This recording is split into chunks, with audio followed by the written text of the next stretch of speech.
Good evening and welcome to Celtic Rumours TV, the Bawz and Bovril podcast, episode number 135. Paul's got something, he's meant to be going to the football tonight, but he's got a family thing he's ended up having to go to, so it's just me and I'll be getting joined with Terence. If anybody wants to come on, I'll put the link in the chat. If you've got anything you want to say, you're more than welcome to come on. The links to our forum and everything is in the description box below through the Linktree thing. We're up at 733 subs and we're ready to take a step up and become a first rung of the ladder of being like a YouTube partnership, which should happen maybe or this podcast or the next podcast. So we're growing even with the viewing numbers. So thanks very much to everybody that joins us as live. I'll give them a wee shout out now, and everybody that listens back, whether it's on YouTube or Spotify. Thanks very much. We really appreciate all that support. I'll do a few shout outs for lads on the forum and that. Richie and David, guys that haven't been keeping too well. Tim Alloy, wee Buzz, a Glasgow Green. Mikey, I don't know. Mikey says he might try and come on. He's getting work done in his house. Who have we got in the live chat? Bobby, he's away out for the night. Jabber, nice to see you again. Grot Bags, Brian, nice to see you, Brian. Bud, Martin as well, nice to see you in again, pal. We'll just crack on then, Terence, bud. You there, aye? I am indeed, bud. I am indeed. How are you? Thanks very much, Ter. Happy birthday to Mrs. Ter yesterday. That was her 21 again, wasn't it, Ter? You can multiply that by a few. Well, first things first, the news of David about Carter Vickers. What do you think? We were talking about this earlier on. You're kind of worried, but no, it wasn't you. I was talking about. It was wee Buzz on the forum, wasn't it? What was it I was talking to you about earlier, Terence? Oh, aye, the Brendan Rodgers thing. Yeah, it's quite comical, really. Do you not believe him? No. Well, I don't, Mark, because that was one of the main reasons he left in the first place.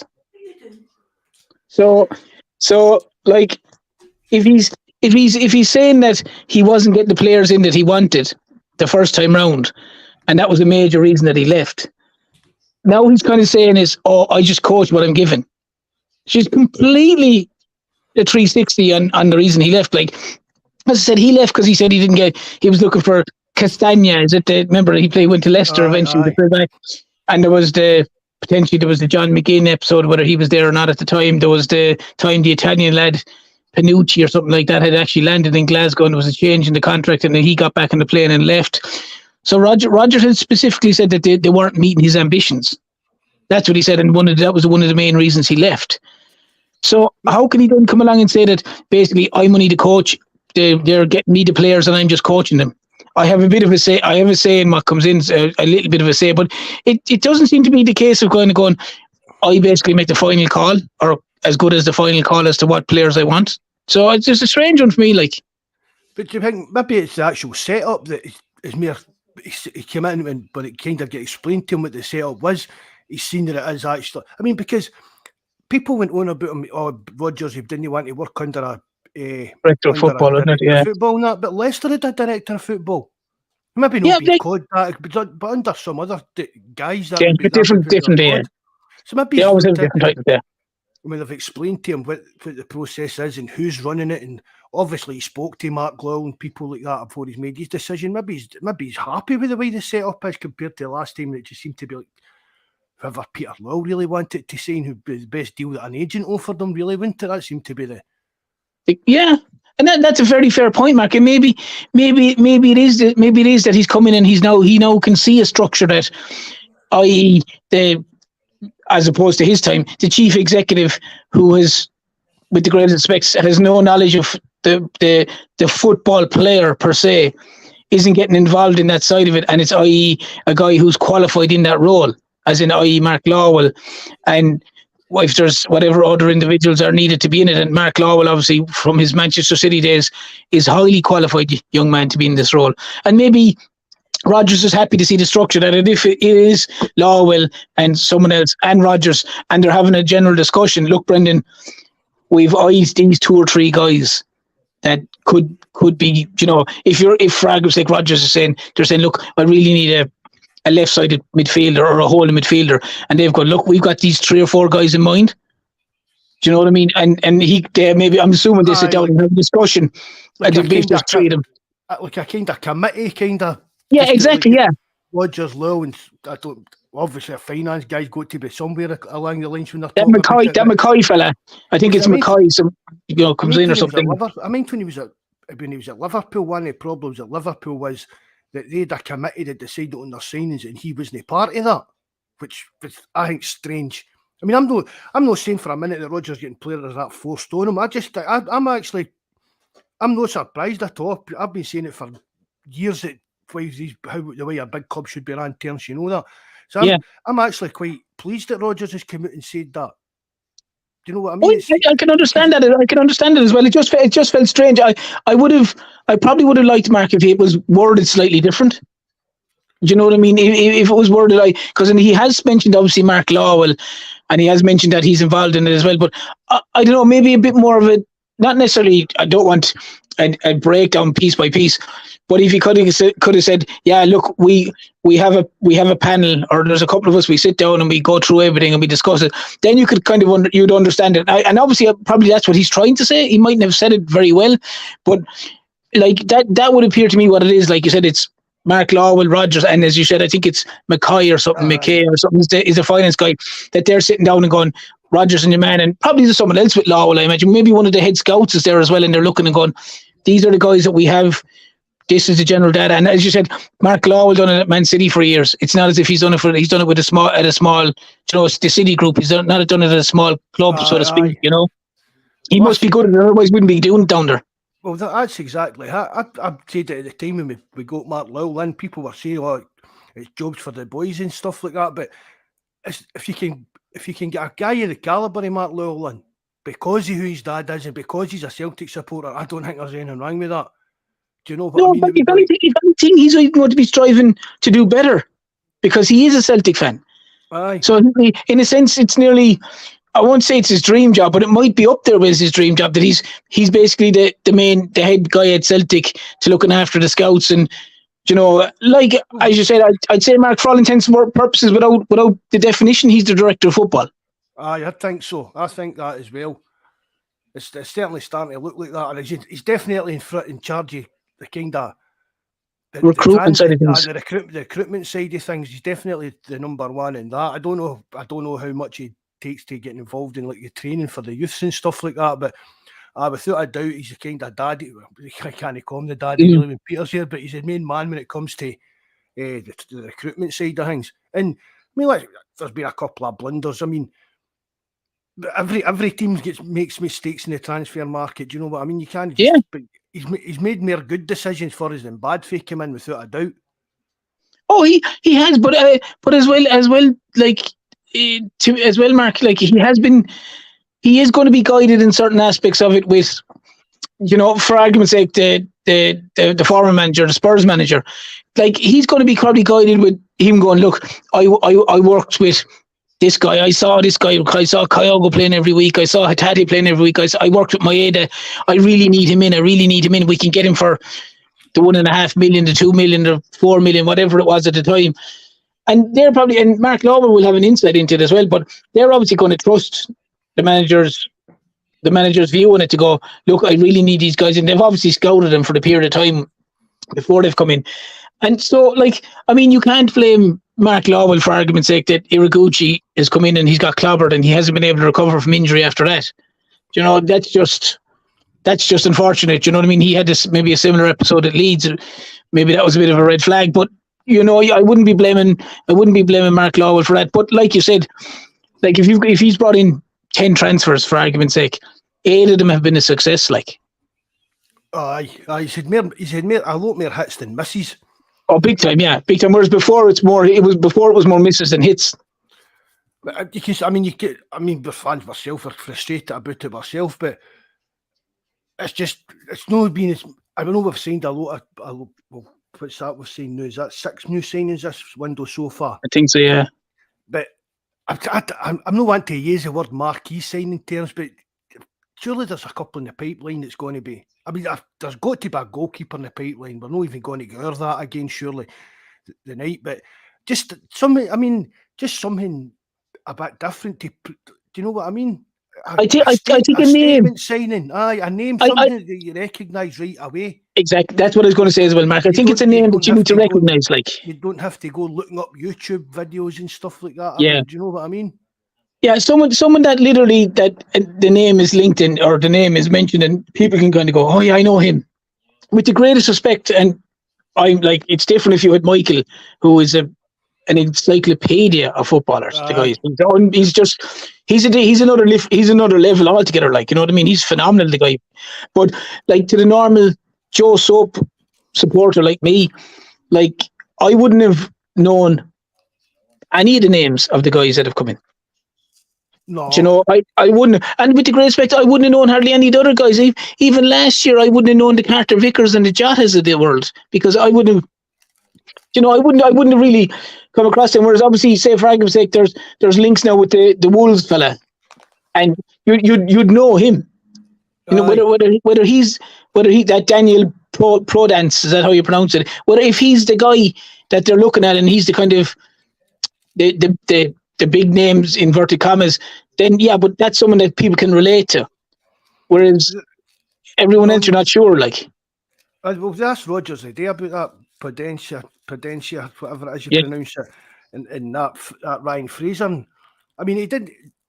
A few of the Celtic sites are reporting it that he kind of not nailed it on the head that it wasn't happening, but he never really said that. He just asked him if he'd anything to add or anything about it, and he just says no, nothing to add. It's not as if he's turning and says there's no interest or no talks. Just says no, nothing to add about it.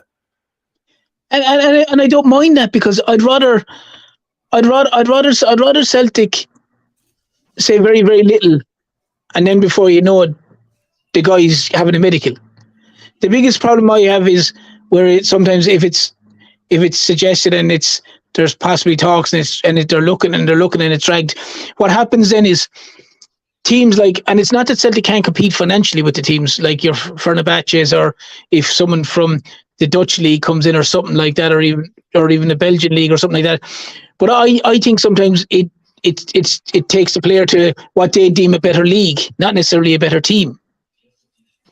You know, and I know we've had this discussion that how can guys go to, say, Turkey and not come to Celtic or whatever for, you know, there was potentials with, say, the Dynamo Zagreb keeper. I know he looks like he's staying and all that, but just for example, but for him, he's probably looking at it that it's a more competitive league and a better league to play in than it is to play in the Scottish league. I'm not saying it is the case. I'm not saying it's not the case, but on general viewing, like, the Scottish league gets hammered more times than it gets praised, you know?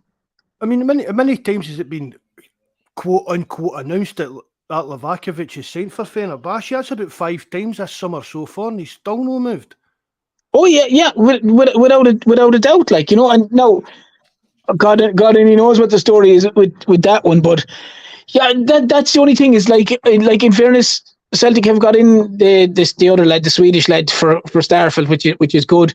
I think obviously badly needed, because obviously Carter Vickers looks like he's out for, I don't know how long. I imagine he's going to be out for a few weeks, maybe 2 or 3 weeks. I'm hearing reports 4 to 6 weeks, but people are saying that that's not the case. Stephen Welsh is now apparently got nailed in training, so he's out. Future Celtic captain. Yeah, but it seems, I don't know about that. But he signed obviously a new contract as well. So, and I get injured signing it. He got injured signing the contract, but it sounds it.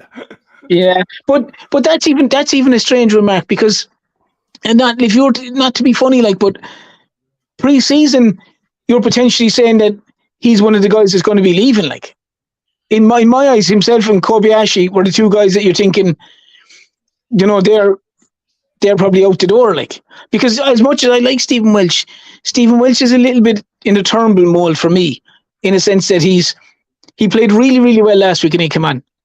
But he can be an 8 out of 10 or a 2 out of 10. Aye. And whatever about Turnbull in midfield, as bad as he is, you can have other players that can nearly kind of shepherd the load with it. But if you're centre back and you're doing that, you're conceding goals, like, and that's the problem. Like, do you still think we'll sign another centre back now? I think they have to. Contract. I don't know terms, to be honest. Well, it depends who goes out. Like, if if for argument's sake, if they've decided that Welsh is technically their fourth choice centre back, that they're going to go fitness wise, Vickers, one of the two boys, either Rocky or the new Swedish lad, and then Welsh and the other two are surplus to requirements. Probably send Scales back to Aberdeen again. I don't think Kobayashi will have much. I don't think. He'll go back to Japan. He's injured now. I don't know how bad that is, isn't it? He's injured, but if that's no bad and going to keep him out for months, I think he'll be even get back to Japan or that before the window shuts. Do you know what I mean? If it's only got about for 3 or 4 weeks, it's like people saying, "Oh, Hatati's injured." That means they're not going to, but nobody's going to buy him. We signed that with Australian guy when he was injured. Tellio. Yeah. Yeah. A player being out for 2 or 3 weeks injured isn't going to stop a transfer going through terms. Do you know what I mean? Yeah, well, I mean, if Hatati's one is obviously a calf strain or a calf pull or whatever, I mean, if he's was linked with Brighton, and that's the general consensus that he's linked with them, if their guy goes, that Hatati's his replacement, so to speak, like the medical team will do the medical and Hatati, and they'll obviously know, okay, he's got a calf injury, but the rest of his body is fighting fit. That injury there, yeah, it's a slight tweak. We reckon he'll be back within 3 weeks, and he'll be back running fully within 4 or 5 weeks. There'll be no issue. That's the only thing that's there. Everything else is picture perfect. Do you know what I mean?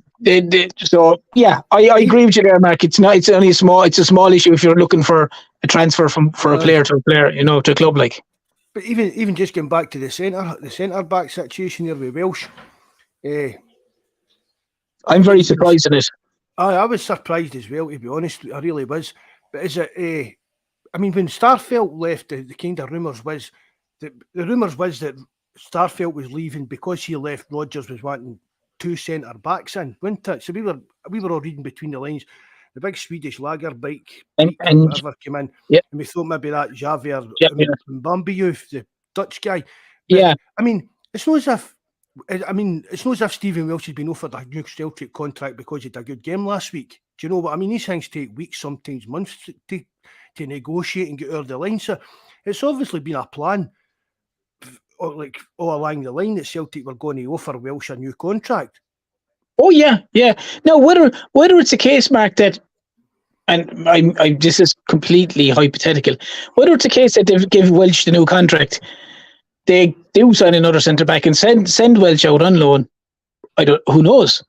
It wouldn't be the first time that a player has signed a contract and gone out on loan for Celtic. So surely shouldn't he be looking to do that? I mean, he's 23 or something like that. New player, do you know what I mean? Should be looking for kind of either to be a Celtic first team squad member or a member of somebody's first team squad permanently. Oh, I understand that, but the lure, Mark, to leave it if you've come through it as a young guy and you've kind of made the breakthrough to the first team squad and you're thereabouts, and you know what I mean. There's new guys after coming in. It's you're always going to believe that you're going to get your chance. You know what I mean? But I like Stephen Welsh. He's got Celtic at heart, and he's a real fighter. But sometimes he just doesn't have the quality. And listen, he's a far better footballer than I will ever be. And I'm only critiquing the guy. I'm not criticising the guy. But he's too. He needs to get a lot more solid for me. He's too like David Turnbull in the sense that he's an 8 out of 10 or a 2 out of 10. And when he's a 2 out of 10, like St. Mirren last year, with when he was there with the other German lad, or the other centre back that left and went to Germany. The two of them got murdered that day by Curtis Main and the other centre forward. And Welsh, in fairness, had not he's not alone, but he had one or two mares in the Europa League as well.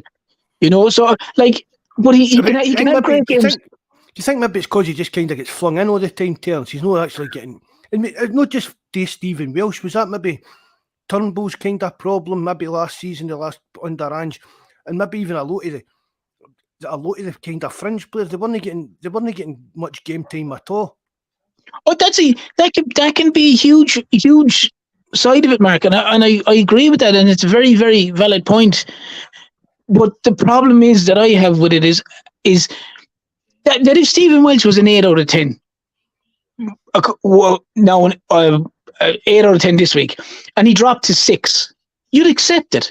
And Turnbull, you'd accept it. But the problem is, it's peaks and troughs with them. They're either really, really good or really, really bad.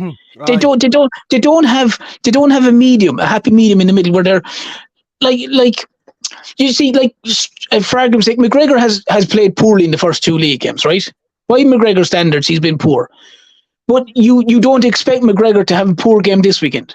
No. I know what you're saying. That's a kind of, it's strange for McGregor to have a poor game. It's strange for him to have 2 poor games in a row. So you're expecting him, if he's playing on Sunday, he's going to be back on it, because that's not the norm. But just what you're saying there, with likes of Turnbull, Stephen Welsh, when they're getting put into the team, you don't know what version of them's going to turn up.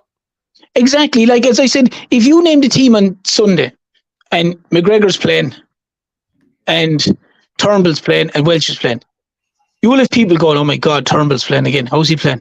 Oh, Welch is playing. Oh God, we'll be under pressure today. You won't have one person go, oh God, McGregor's playing. Aye. You know, and that's what I mean, because McGregor has built a reputation for himself that he's an extremely consistent player. Look, he's the most consistent player Celtic have had in a long, long time. And a quality player. Yeah, he hasn't reached it in the last 2 games, but you expected it, it's a minor blip. The problem with the likes of Turnbull and Welch is you just don't know what Stephen Welch or what David Turnbull's going to turn up, and that's the problem. I mean, Welch for me, he's good enough for a domestic level, but let's face it, the amount of games we're going to be playing this season, we're going to need probably a bit of kind of to utilise the squad a bit better. But I mean, if we end up getting into a Champions League game or that with Welsh playing as a centre back because injuries and that, it's just asking for a disaster. But that's no Stephen Welsh's fault. But that goes back to the point. He'll probably deep down in himself. It's like supposing we get Drew Man City or something, right? Or Real Madrid again, and Welsh himself would be sitting in the dressing room actually bricking himself. Do you know what I mean? If he knew he was going to be playing or that, he'd been in the press saying, "Oh, I enjoyed these challenges, blah blah blah." But he would literally, I think, be bricking himself to go because he knows himself he's not up to that level. And that's a very fair point again, Mark. But it makes it all the more sensible then to go to yourself, okay, I'm going to start with Carter Vickers and I'm going to start with man Rocky for argument's sake. And we're playing St. Mirren at home, okay, I'm going to rest Rocky and I'm going to play Stephen Welch. Or I'm going to, in a League Cup game, I'm going to rest Carter Vickers and I'm going to play Stephen Welch and Rocky. Or I'm going to play Stephen Welch and the Swedish lad, whatever it is. But if you say to yourself, right, I need to make sure that my squad, if I've got a crux of, like most managers in their head might have a crux of 16 players, 17 players that they know, these are my stick-ons. And you've got another 4 or 5 that, if required, you might have to bring them in and out. But if you've got 16, 17, 18 guys in your head that go, these are my boys for the season. This is generally my starting 11 is these guys, give or take, and these 4 or 5, they come in and out when I need them or whatever. But then if it's a League Cup game, what's the problem with starting Stephen Welch? What's the problem with starting the Swedish lad and going, right, rather than Stephen Welch playing no games for 10 games and then all of a sudden Carter Vickers gets injured, Stephen Welch comes in, he's not up to the speed, he's not up to the pace, and all of a sudden he misses a bouncing ball, or he mistimes a tackle, or he miskicks it, or gets in a twist, and there's a goal, and it's pelters. And listen, I'd be giving him pelters as well. I won't deny I would be. But if Stephen Welch, like I was saying about the young lads in the academy, if Stephen Welch is going to start 4, 5, 6, 7 games at home, and there's no reason that Stephen Welch can't start if they need him, or the Swedish guys said, or whoever it is, say Stephen Welch, for example, that he can't start like the Livingston, the St. Mirren, the St. Johnston, Motherwell, I don't know, these teams at home. And like there's even a problem, Mark, with him, to be honest, starting some of these games away. Because, I mean, I said, if you can't put Stephen Welch into a team and think you can still win, then Stephen Welch shouldn't be there. He shouldn't have got a new contract. No, then he shouldn't be. No more now. Let me just stress. No more than if it's David Turnbull, no more than if it's your man Rocky, no more than if it's a new Swedish guy, no more than if it's Anthony Ralston, no more than if it's Kyogo, no more than if it's any of the players. If you don't think you can put any of them in to a team, especially a fringe player, and take one of the main starters out to give him a rest, and you're worried about putting him in thinking, God, that's going to really weaken the side, then he shouldn't be there. He shouldn't be a Celtics player. He shouldn't be a Celtic squad player. I totally agree with that. I really do. I mean, we've got to have, like, what you call it, our first team, the team that we think or hope can make some kind of inroads into Europe for us. But the rest of that squad, as you say, you've got to have players, your backup players have got to be good enough, at least for a domestic level. But Mark, your team is only as strong as your subs. Aye. You know, your team is only as strong as your subs. And like modern day football is now a 16-man game.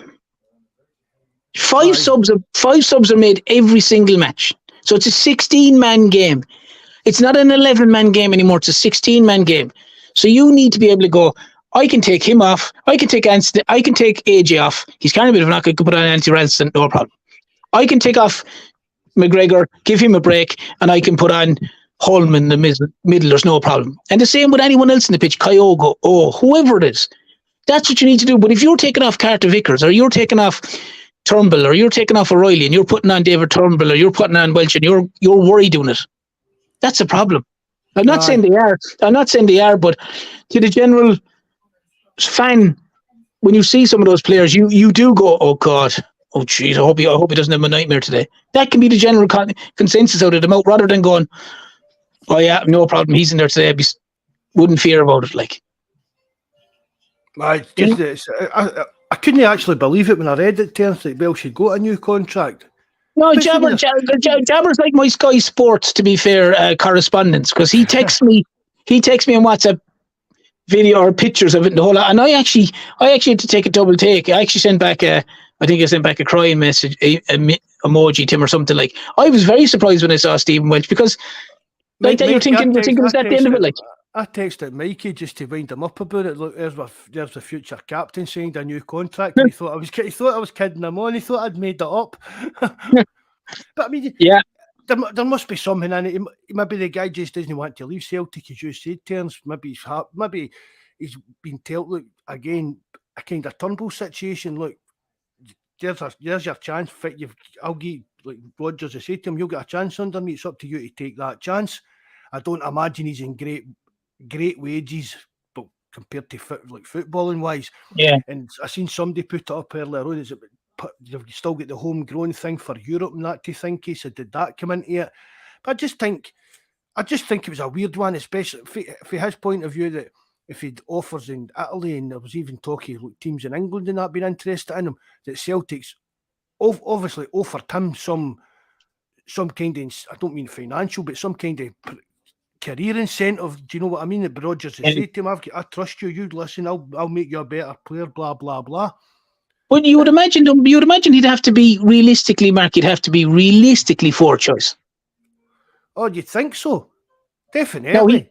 No, he's gone higher than I thought. We're not going to go and sign Rocky for, what was it, nearly £5 million on him. And the Swedish boy. The Swedish guy, what was that? It was 3 million or something, wasn't it? Yeah. So we're not going to sign they two and sit on the bench. Then put Stephen Welsh in front of them in the pecking order. Yeah, you know, and I was surprised. I'll be honest. I was surprised because I would have had. I said it to you beforehand. I said it was Vickers. For argument's sake, it was Vickers, Rocky. We were saying if the new lad came in, obviously at the time Starfoot was there, so Starfoot was still there, and we knew he was possibly going. But the new Swedish lad has come in. I had Welch behind Scales, like. I genuinely did have Welch behind Scales because of Scales being a left-sided player. He played well in pre-season. I was also thought maybe there was an option of a left full if required.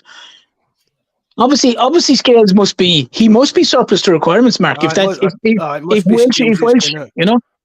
I think surely Scales will be either leaving full time or getting it on loan again. But I think if he's going on full time, Mark, and he is just slightly off the point now, so apologies. But if he is going full time, and it is to Aberdeen, then you think Celtic need to maybe try and get that big Duke.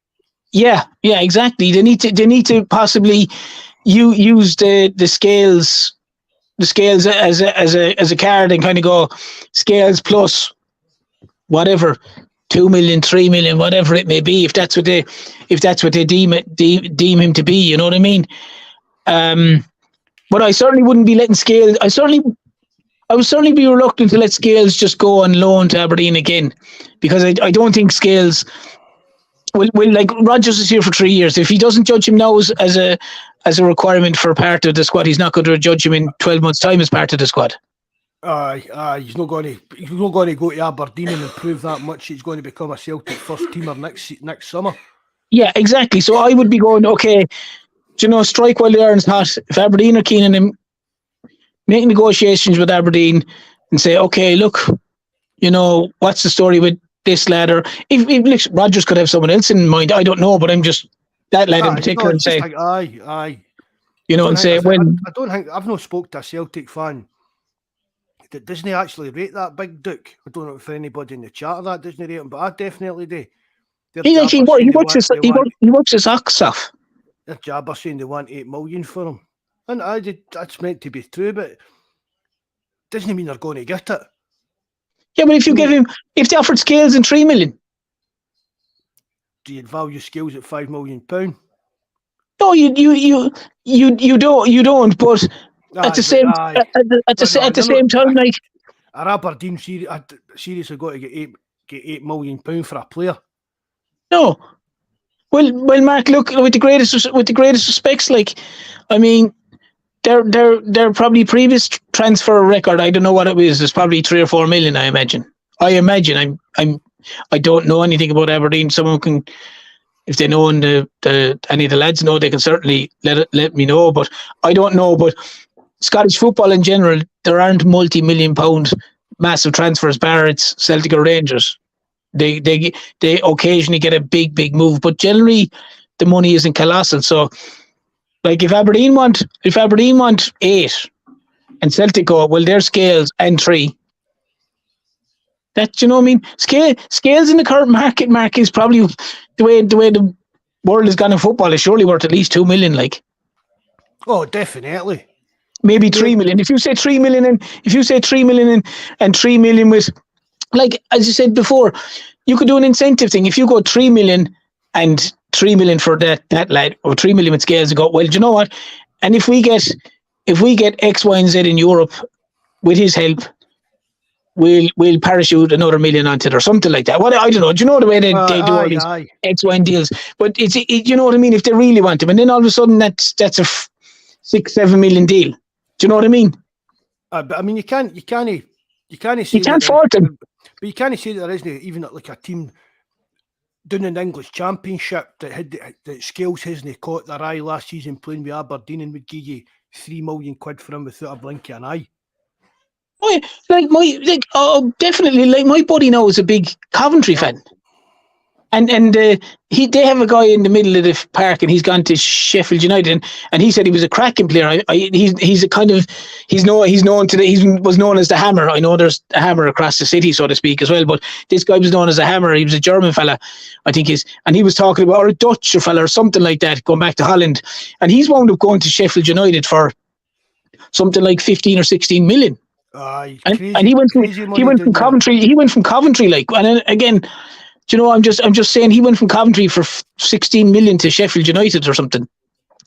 So you have to, like, Scales has to be worth 3 million in today's money.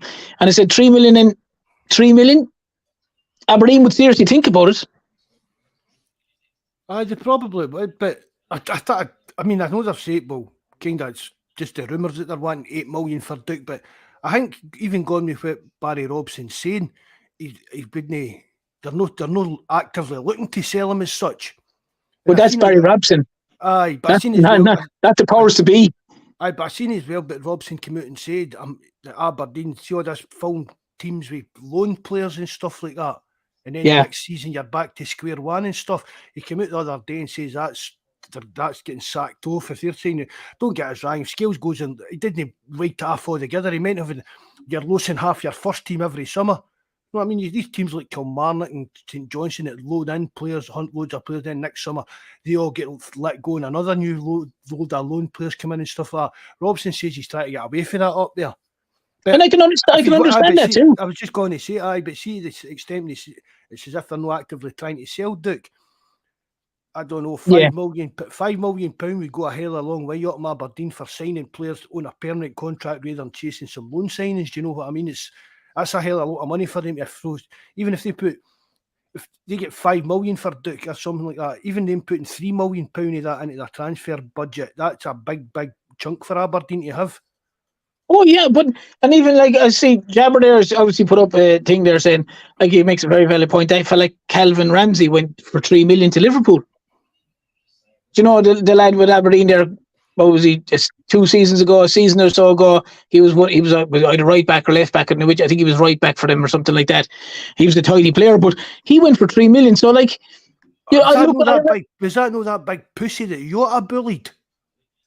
Yeah, he was the guy. He was a full back anyway. Every game he ran about as if he was a hard man, and then one game up at Patodi, every time him and Jota came together, he went down like as if he'd been shot. Yeah, that was it. Aye. Is he still at Liverpool? I'm assuming he is, but Mark, he's with the greatest respect, and I can understand the lad going on the move, but like, he's got to be reserves. Was it Preston? He went out and loaned to Preston. Did he? Okay. He's out for 2 months injured. Yeah, but I mean, I can understand. Know how he got injured. He probably fainted and cracked his head when he saw that Jota was away to Saudi Arabia for mega money. He probably was, yeah. Some money as well. But yeah, I know. I mean, it'll be, as I said, I would always say there's no harm in asking the question. What's the worst that's going to happen? They're going to say no, or they're going to say we want it's Gales and 6 million. Just straight for, I know Aberdeen can ask for whatever they want, but they might say that, and Celtic can always say, look, you're grand, don't worry about it. But there's no harm in asking the question. If you don't ask, you'll never know. He's one of the better players in the Scottish League terms, and we've said it for years on the podcast and on the forum. If Celtic are not looking at the best players in the Scottish League, that's getting that dereliction of their duty. And also, Mark, as well, for me, the problem is the longer you leave it, the more suitors come in. And when the more suitors come in, there's no point Celtic going, oh, we approached him. That ship has sailed. You need to do this before other people even realise he's there. Because the big, not the big clubs, but the clubs with plenty of money, if they come in and Celtic go, we'll offer you 20 grand a week, and a team in the Championship comes in and goes, well, we can offer you 35. It's a no-brainer where he goes. I keep forgetting his name every time we come on the podcast. Maybe somebody in the chat or that knows. There's a young guy playing for St Mirren, and a couple of boys I know, and they keep telling me it's a cracking young player for St Mirren, and somebody that Celtic should be keeping a track on. And that's the guy, the right back. Is he the right back? Or yeah, he's very good. I think is I don't want to say McGrath, but it could be McGrath. I'm not sure, but I know the guy they're talking about. He has been very good. Every time Celtic have played against him, I think he's a right-sided, or he can either play right back or he's in right midfielder. But he scored the penalty. I think it's the guy who takes the penalties, Mark. I'm nearly sure it's the guy who takes the penalties for St Mirren against Celtic. Now, sure, someone will throw up there the live chat. Ryan Strain, was it no? I think it's McGrath. I thought it was McGrath or something like that. No, McGrath might be wrong in the name, but I know the guy you talked about, and he's always been impressive now, Mark, to be fair, for St Mirren, as I said. But again, like, the problem is Celtic might look at these guys and go, well, Celtic might have approached him and he might go, well, I'm not going to get a game if I go there.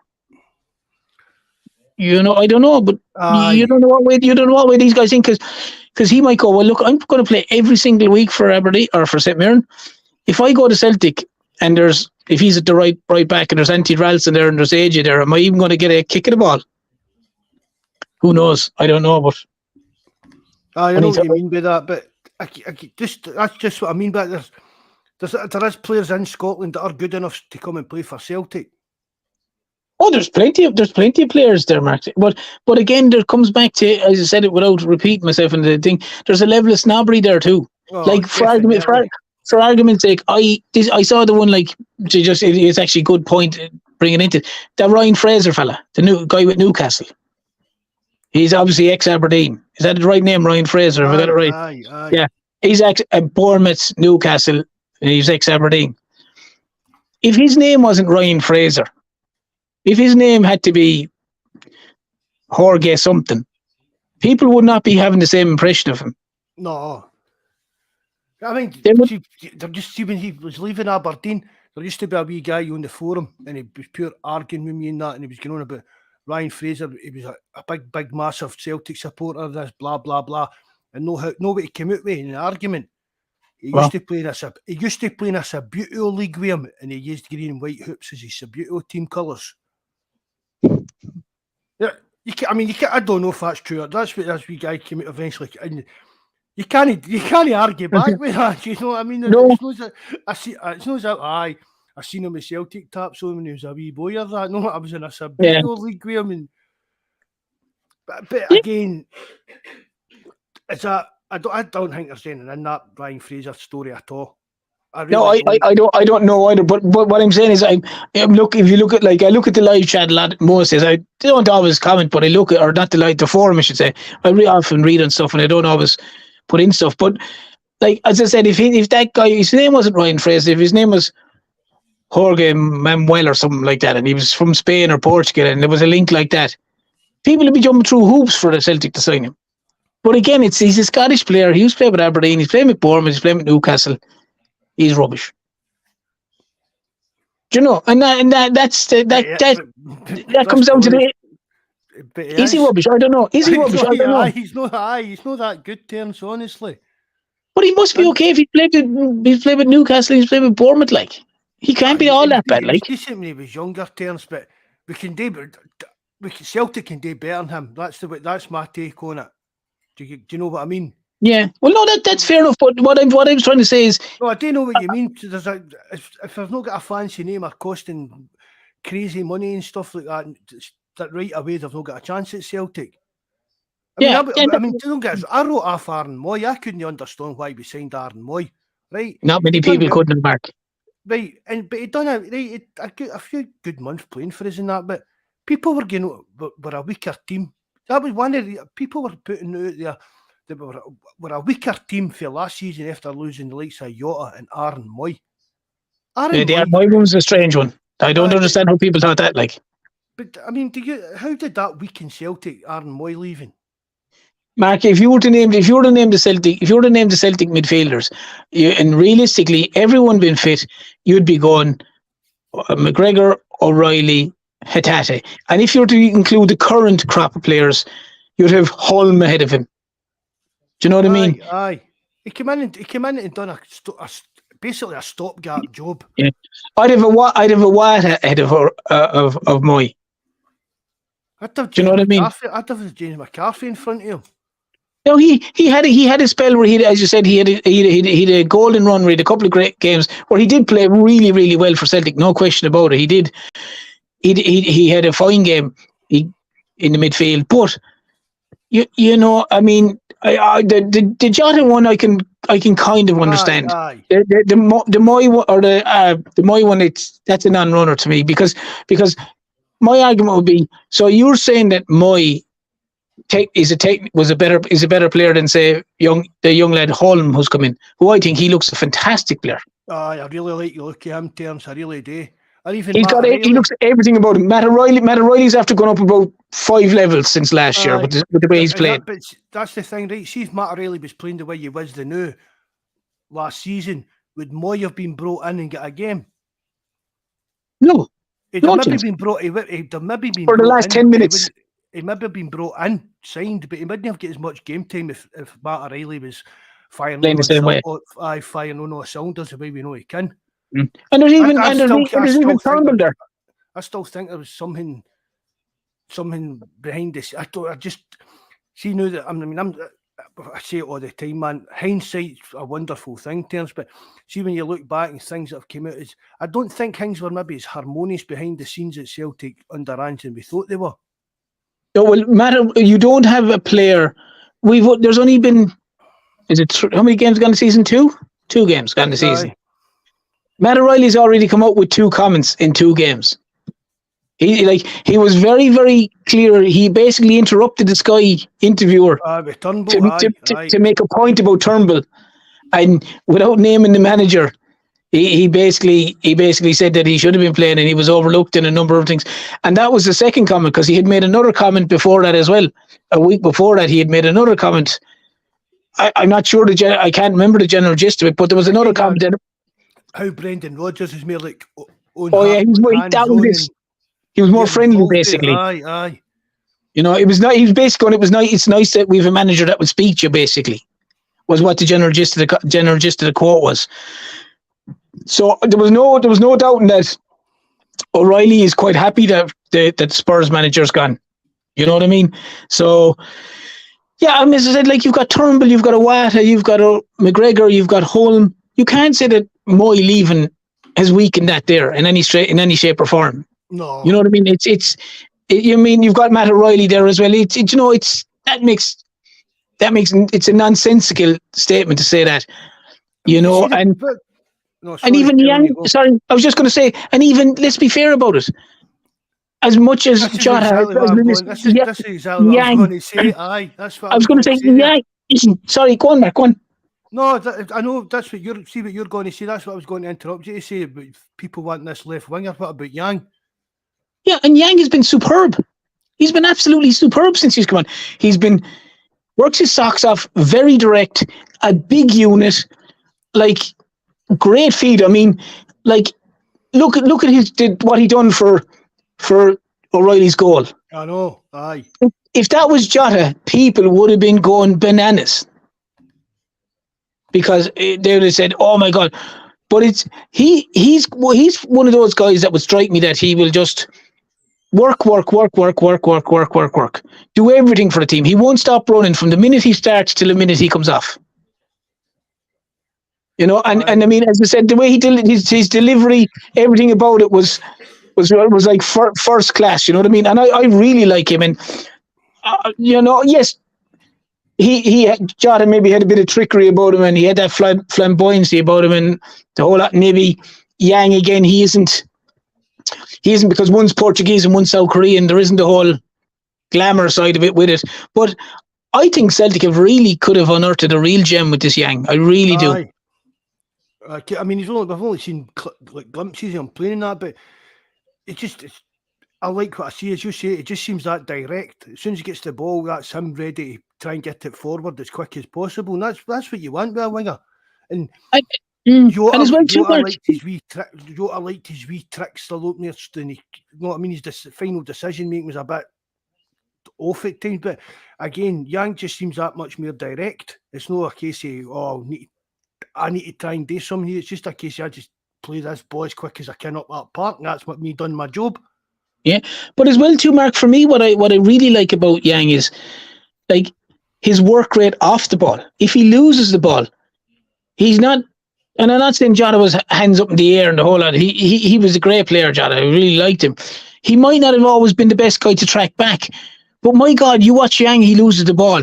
He's back like a bullet to make up for it. To be fair, it's like most of the Japanese lads. That's in their. It seems to be in their DNA.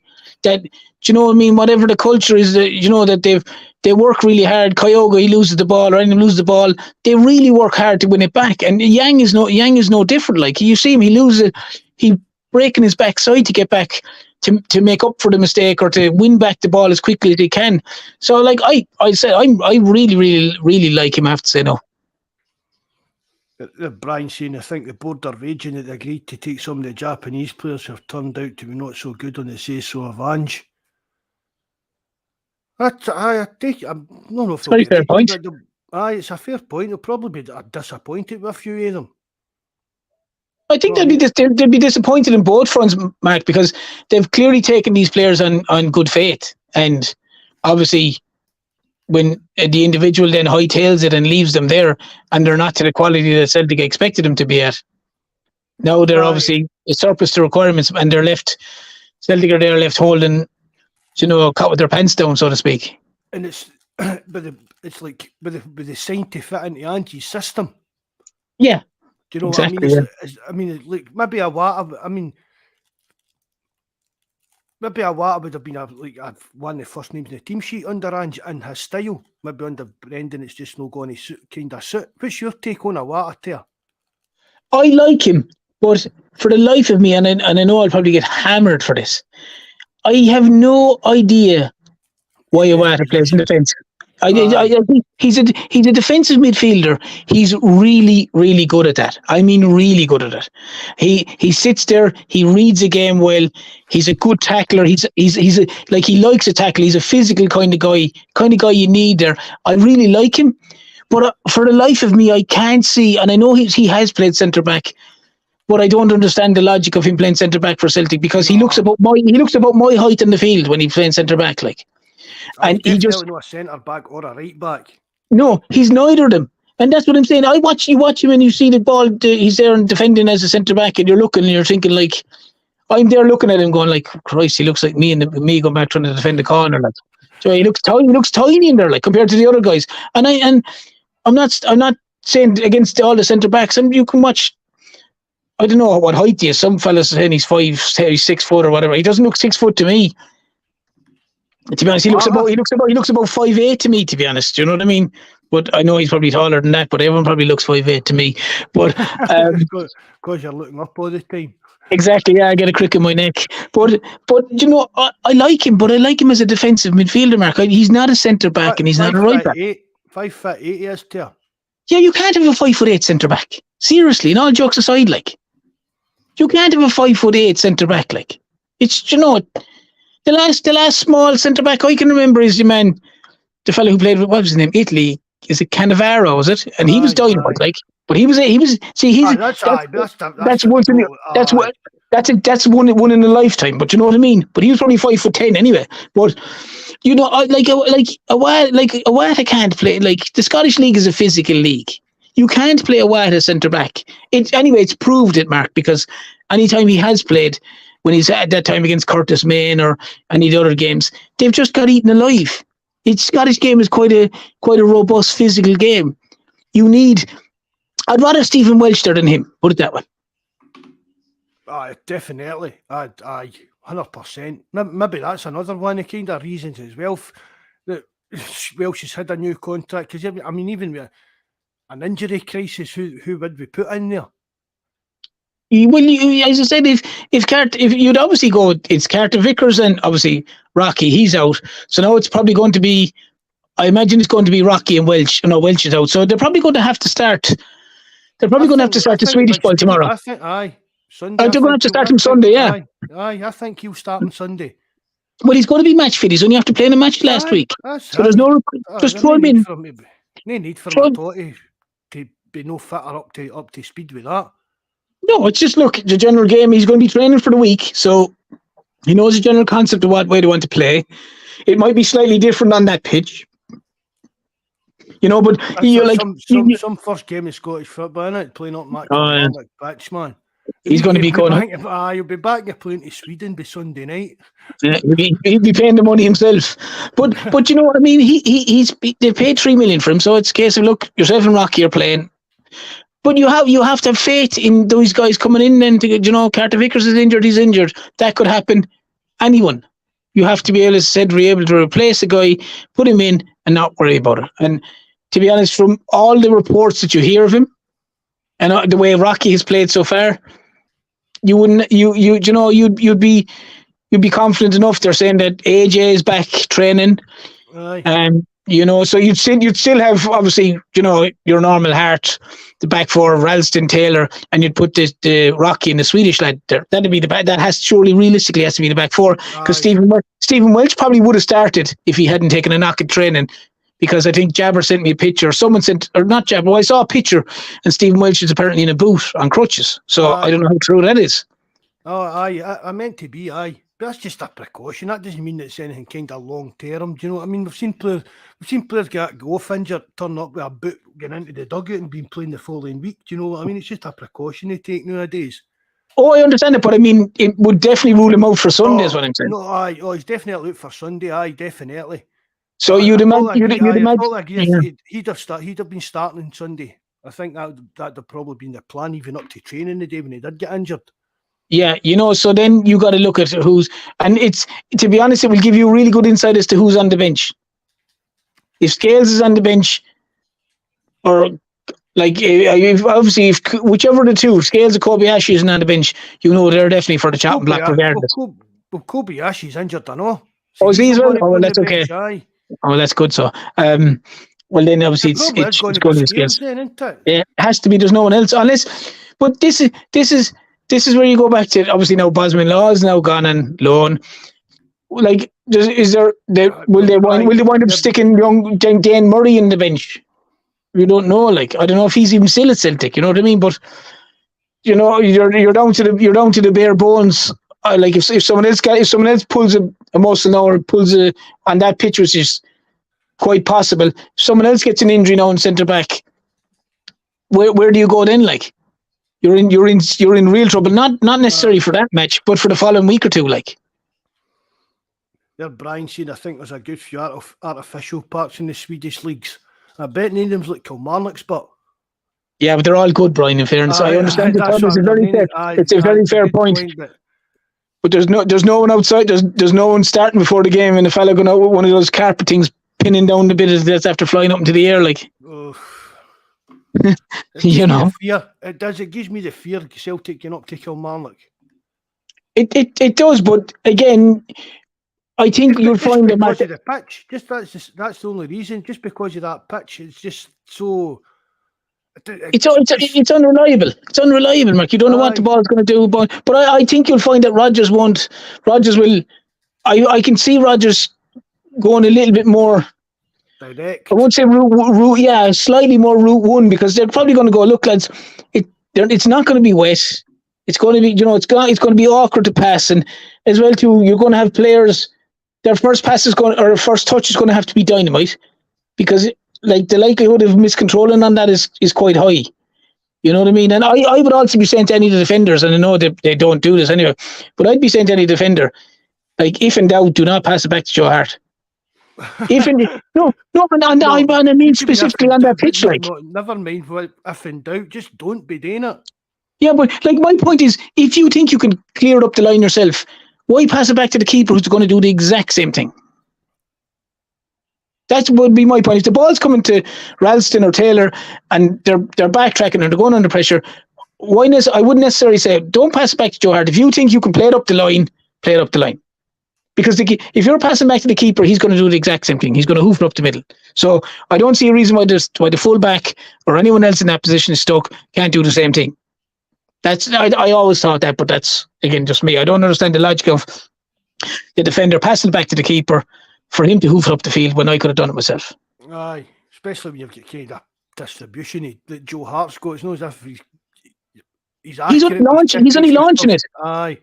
You can do the same thing. You probably have a better chance of playing it up the line and Kyogo or Maeda or one of them running down into the corner and putting a bit of pressure on the fullback, rather than putting your keeper under pressure, because in that pitch you could kick it, you pass it back to Hart, it could hit a bobble, it could hit anything, and all of a sudden you're in a world of trouble. And listen, Joe Hart's goalie, his first touch isn't exactly great, like, at times. So, it wouldn't be advisable if I was the manager going on last. Your last action should be, if you have to, do it, but if ideally clear it yourself. I agree with that, especially as I said, Joe Hart, just that playing out for the back. Many times last season under Ange did it make mistakes, and every week, every time they were doing it, was your heart was in your mouth for them doing it, wasn't it? Oh yeah, well, Rodgers has obviously decided to take it. McInnes with this penalty moan as well. I know, but you're like, I mean, you know what I mean? I mean, seriously, like, I mean, but that's only to get into the mind of the referee. That's all that is. To go, basically, ref, we got a Stonewall penalty last year, wasn't given, just happened to be saying it now in this match 12 months later. That's all that is.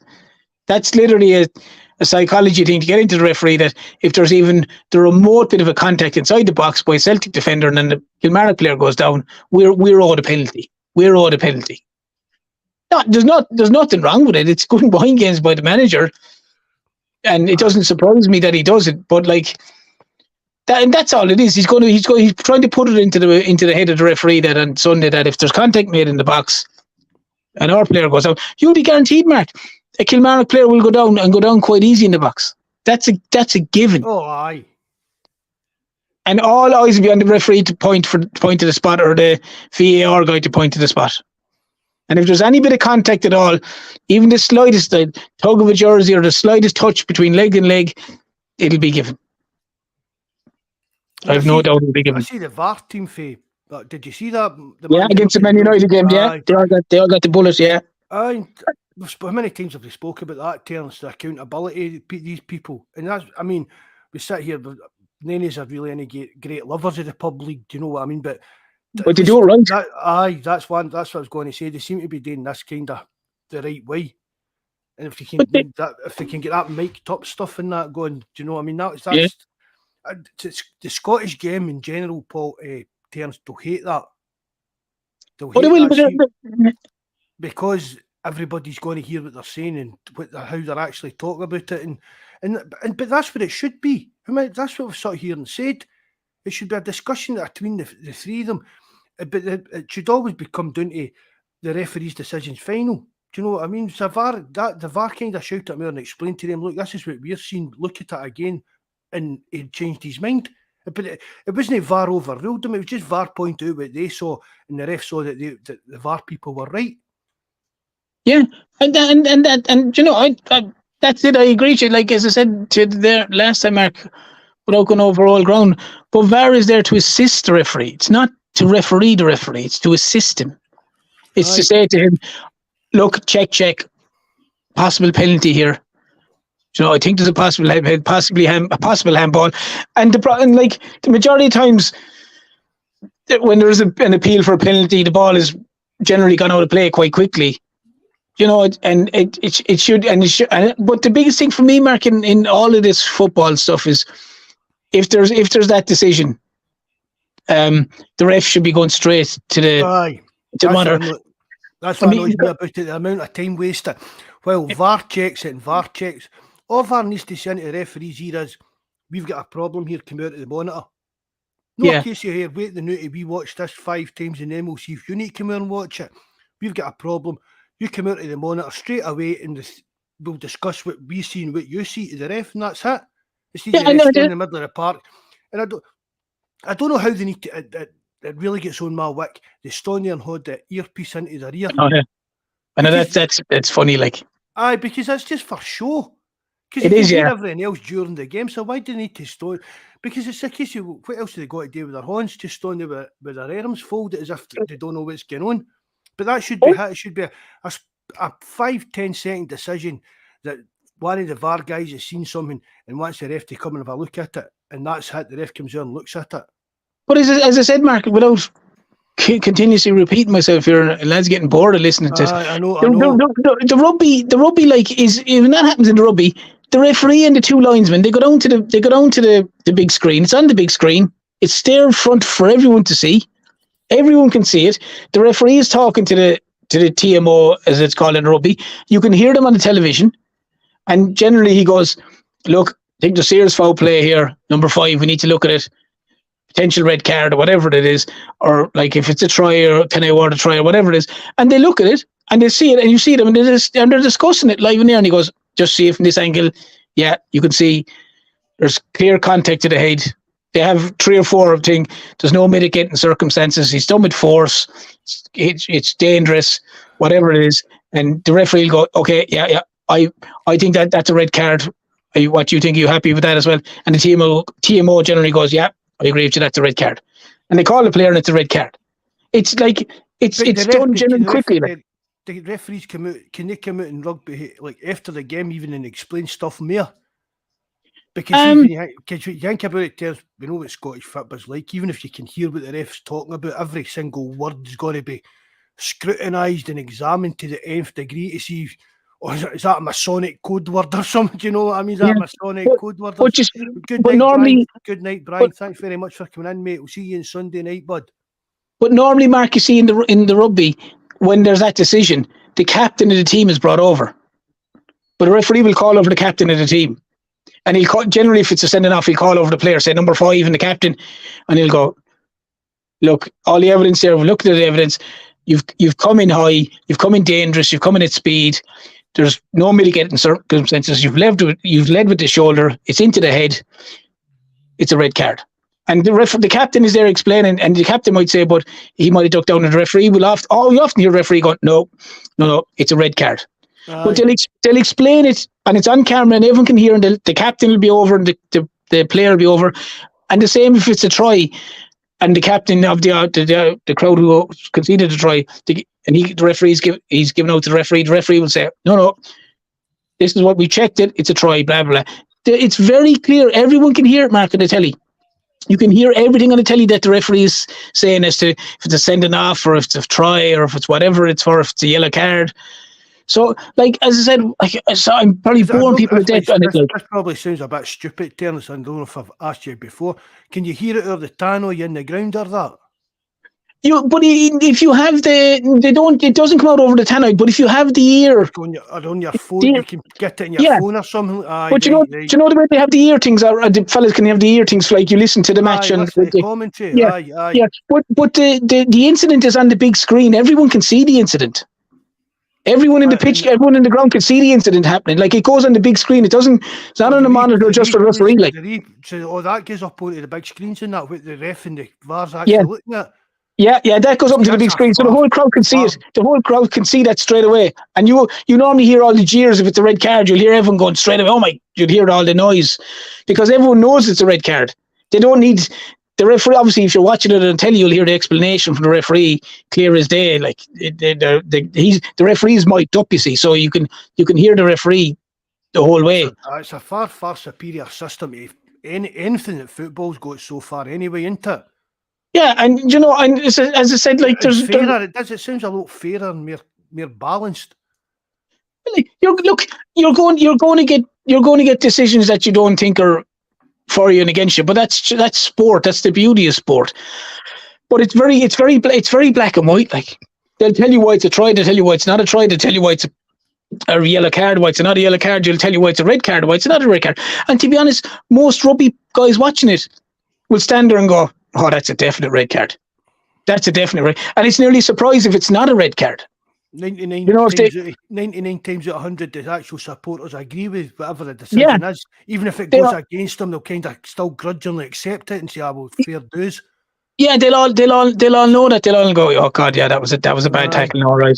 They'll know that, and that's why, if it was to go back to the football, that's why if it was a little bit more, if it was a little bit more open and a little bit more, clear for everyone to see, like for argument's sake, last week the Aberdeen game, and the linesman flags for offside. Totally understand why the linesman flagged for offside.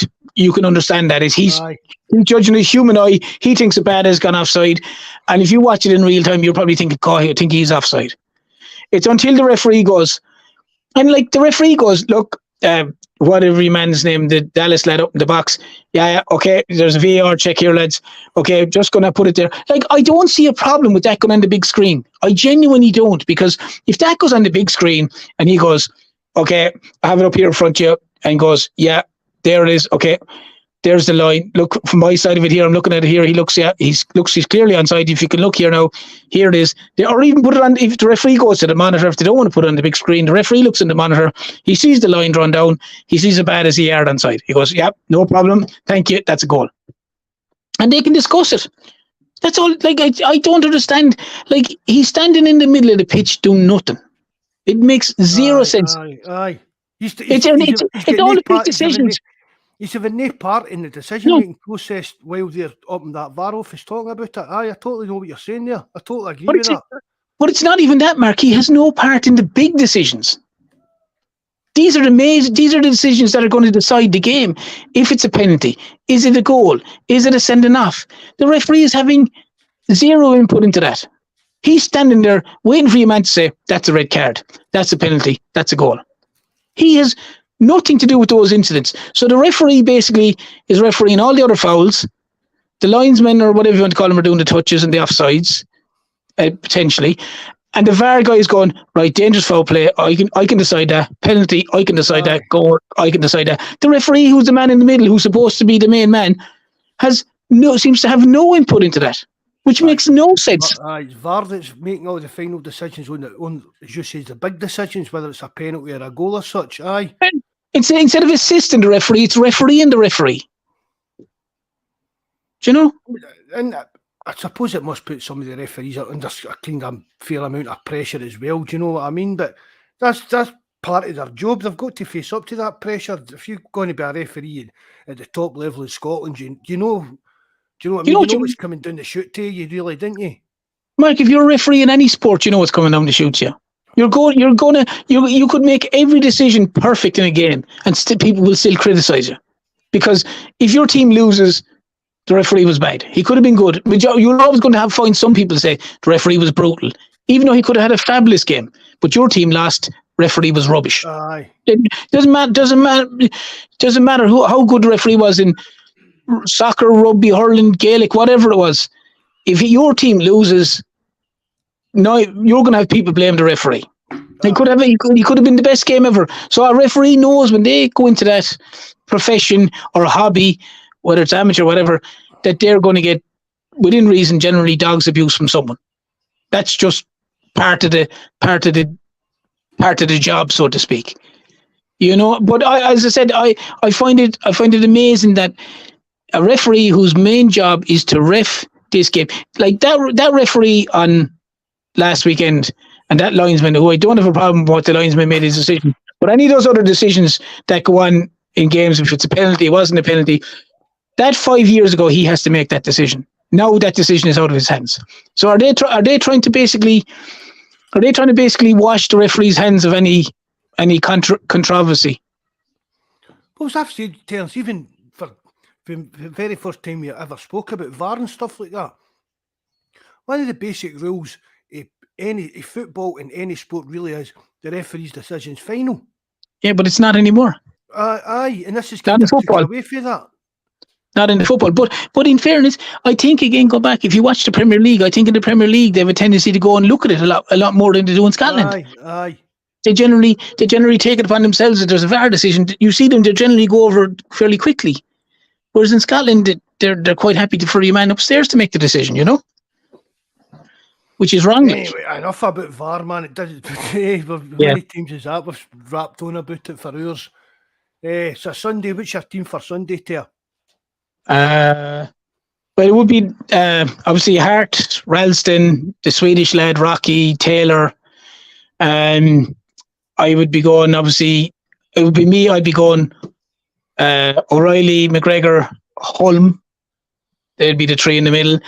I'm assuming, obviously, Kyogo up front. And I'd like to start Yang. And I'd probably start Yang in Abada and give Maeda a break. That's a good shout there.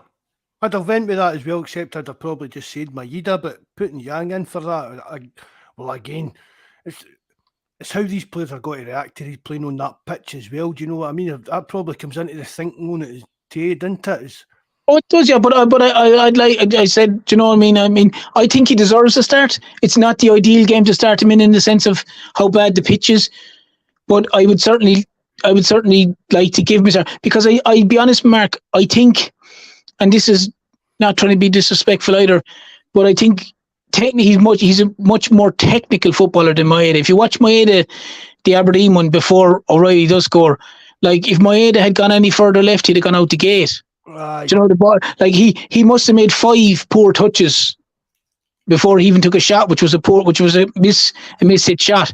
Do you know what I mean? Whereas I think Yang would be, and that Kilmarnock pitch, it's going to be bouncing all over this. I think Yang would be technically a better footballer, touch-wise and pass-wise. So I'd like to see him get a run and see what he can do, to be honest. I'd agree with that. As I said, the only thing that bothers me any time getting up there is the pitch, but they've got to play on it at some time. Do you know what I mean? And might as well get the first one out under their belt. But it should be. I think we'll win quite comfortably. Yeah, it should do. And as well, too, Mark. To be honest, the reason I'd be thinking that as well is obviously if Kyogo starts, if Celtic managed to get a couple up early, I'd be getting Kyogo off and maybe put Maeda through the middle. because they're saying that Kyogo is one fall away from an operation on his shoulder. The last thing he needs to do is fall in that pitch. Like if he falls in that pitch, he's snookered. Like. See, I think that's something that the club should have kind of took control of their terms. Oh, he should have had that done a long time ago. Aye. They should be just saying to him, look, you need to get it done during the summer and that's it. Aye, that's it. Do you know what?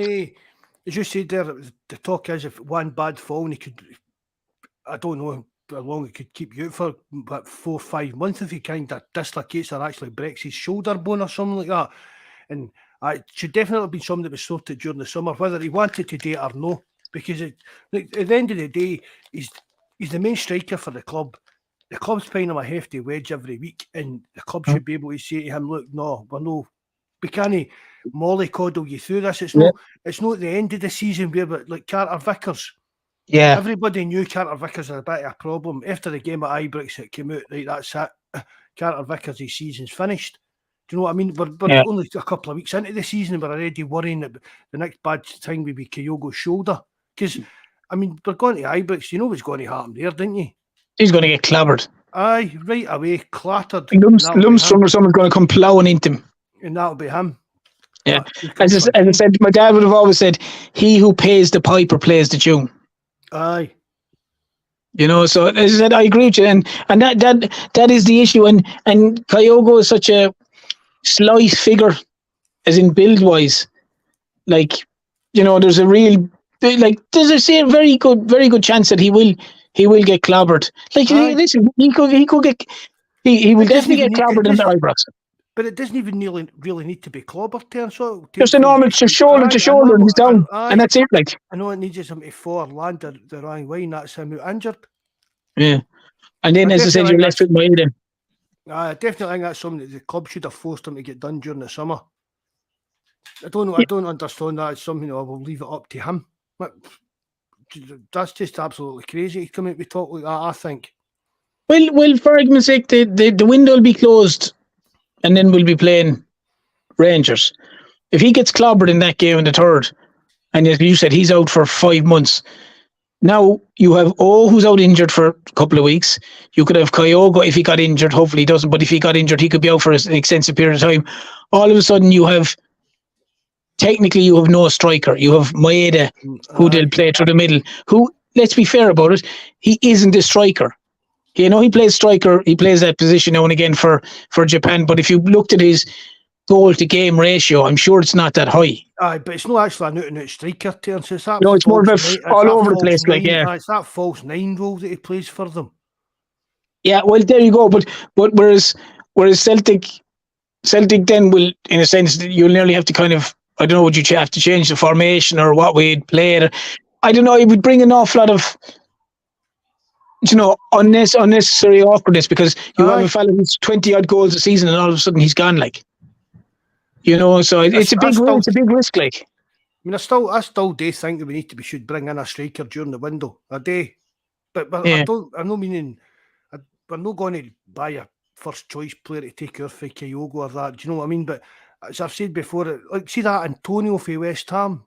Yeah. Something like that, but that would have been like a kind of ideal signing. People go, he's an 80-odd grand a week and stuff like that, right? But at his age, he's an 80-odd grand a week. But at his age, he's not going to be chasing that kind of money again. Yeah, but even if another English team came in for him, Terence, will be like, well, you're 33 or 34, we'll give you 30 grand a week. And then Celtic come and say, oh, we're in the Champions League, come up here and help us win the league, a few games in the Champions League, blah, blah, blah. We'll give you 25 grand a week. Because you always said it, Mark, in fairness. You said it umpteen times. It was either a young prospect like young Kenny, who's out on loan at the minute, or at the time, and you said it was like the job that Defoe done for Rangers. Aye. You know, that's what you were saying. It was either either or in regards to a third striker, because if you're a young guy, obviously you're chomping at the bit. If you're a guy who's in the latter part of your career, you don't mind that you're going to be needed now and again, coming on for 20 minutes here to change a game. You're happy with that. Like him or load him, Defoe did that very well for Rangers. You know, he did it very well for Rangers when he was there. And you had said that before. He said that's the kind of a guy in that bracket and mould that if Celtic were requiring a third striker, that's the kind of guy you'd like, because they're going to be happy in the bench. Do you know what I mean? They're not going to expect to be starting every week. Like, it's like the reason Spurs signed Fraser Foster. Or why, I know it's a different position, but it's why Mourinho wanted Joe Hart out in Rome. Was it Rome? Out at Roma? Do you know what I mean? He's not got to get much game time. Joe Hart was coming to the end of his career, and Mourinho knew he could trust him if he ever needed him as a number 2. He could trust him, and that's reliable. I mean? It's the same thing. Aye, they're reliable. You know what I mean? You, Deef, thanks a lot for coming in, mate. Nice to see you, bud. And that's it. That's it, Mark. It's someone that they can, in a sense, hang their coat on to go. I know I can stick Joe Hart in goals. If my keeper gets injured and I need Joe Hart for 4 or 5 games, I know he'll do a job for me. Or if I have Antonio on the bench and I need him for the last 25 minutes, I know he'll do a job for me, or whatever it may be. You know what I mean? And that's what, you know, that's what you need. Like, because at the minute, as I said, O's out for, I think someone said, they said 6 weeks. I don't know how accurate or inaccurate that is. Kyogo's the main striker. Maeda's appears to be pretty much the deputy striker. So then do we, like, if he gets injured, Kyogo gets injured, do we then have to turn to the likes of James Forrest through the middle or something like that? If we have no alternative, like, you know what I mean? Because James Forrest has come on in the last few games as well. So I don't know. It's we've suddenly left ourselves a little bit light in 1 or 2 positions. For me. But see, to the same extent in that, it's like Terence, it's even if Carter Vickers is going to boot for 6 weeks, Celtic, they're not in the position to go out and say, right, Carter Vickers is out for 6 weeks. Right, we need to sign a centre back. It's not as if they're going to go out and say, right, we're going to spend £10 million, £8 million on a centre back because Carter Vickers is out for 6 weeks. Oh, I get you, but they've covered that gap. But this goes back to what we were talking about earlier, Terence, and like the strength and depth of the squad.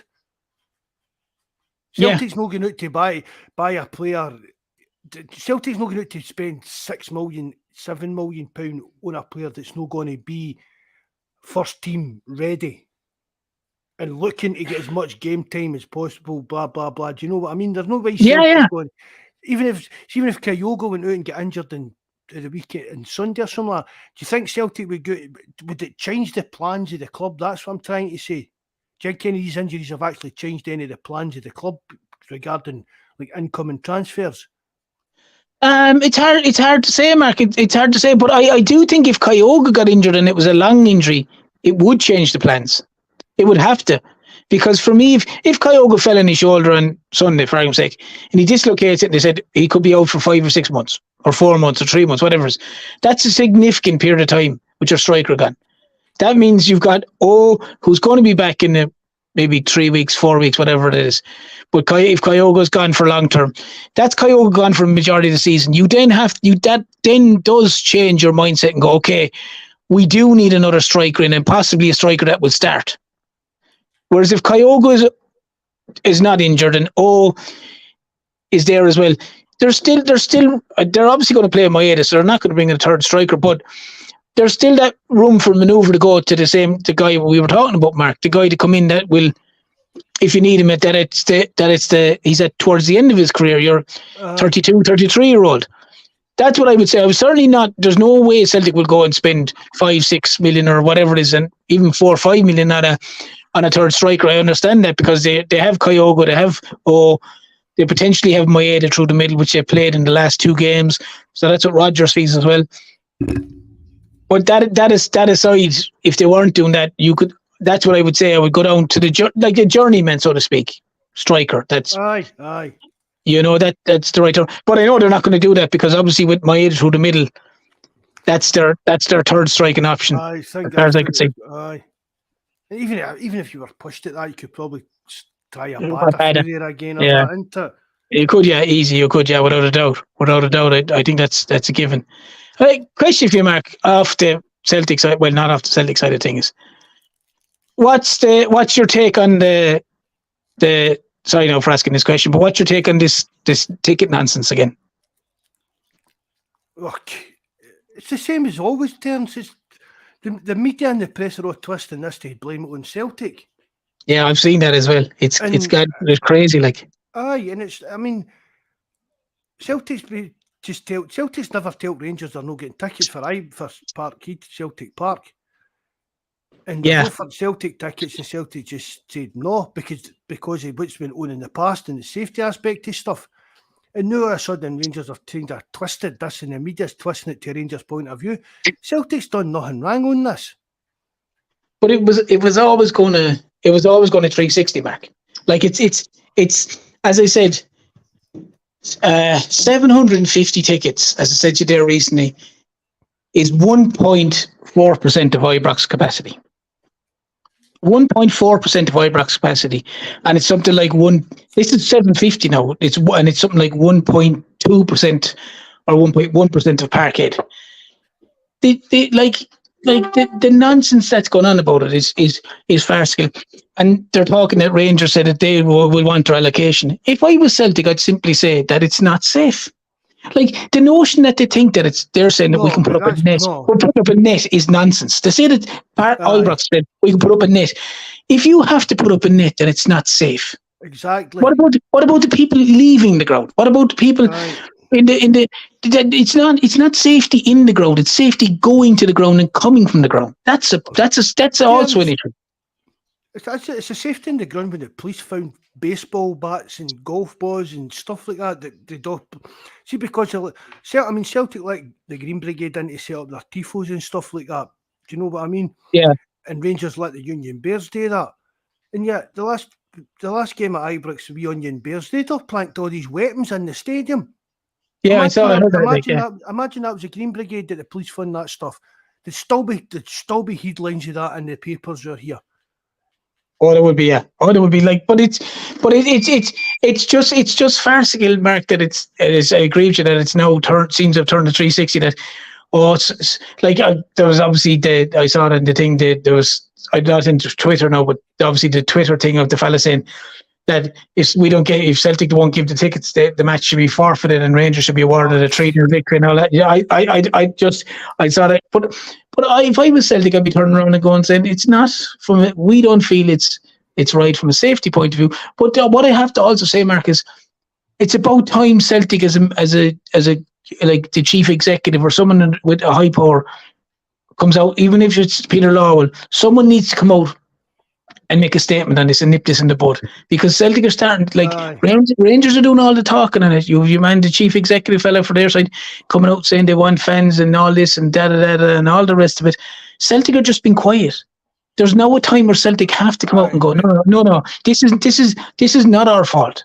This is not our fault. They started it. This is a nonsense. We have no problem with Rangers support fans in Parkhead, but we will have 7,000 Rangers fans at Parkhead, or 8,000, whatever, and we will have 8,000 Celtic fans at Ibrox. That's what we want. We don't want this 700. We've had our physio hit. We've had bottles thrown at our goalkeeper. We've had fans injured. We've had all this. We've had numerous incidents where we do not feel it's safe for our fans to travel to that stadium, let alone our own management team. So until there's a full stadium back for a full stand back for our fans, we won't be accepting any tickets from Rangers, and we won't be giving any tickets to Rangers. And that'll put it to bed. They couldn't guarantee the safety of Chris Sutton working for BT commentating in a game, or Neil Lennon. Aye. I think even the same thing happened with Big Hartson, did it no? So they could have, like, yeah.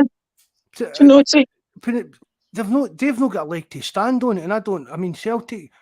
I agree with you to an extent. Celtic terms that Celtic should be more kind of proactive or stuff than reactive. But I mean, let's face it. It's what's the old saying? Don't interrupt your enemy when he's making a mistake.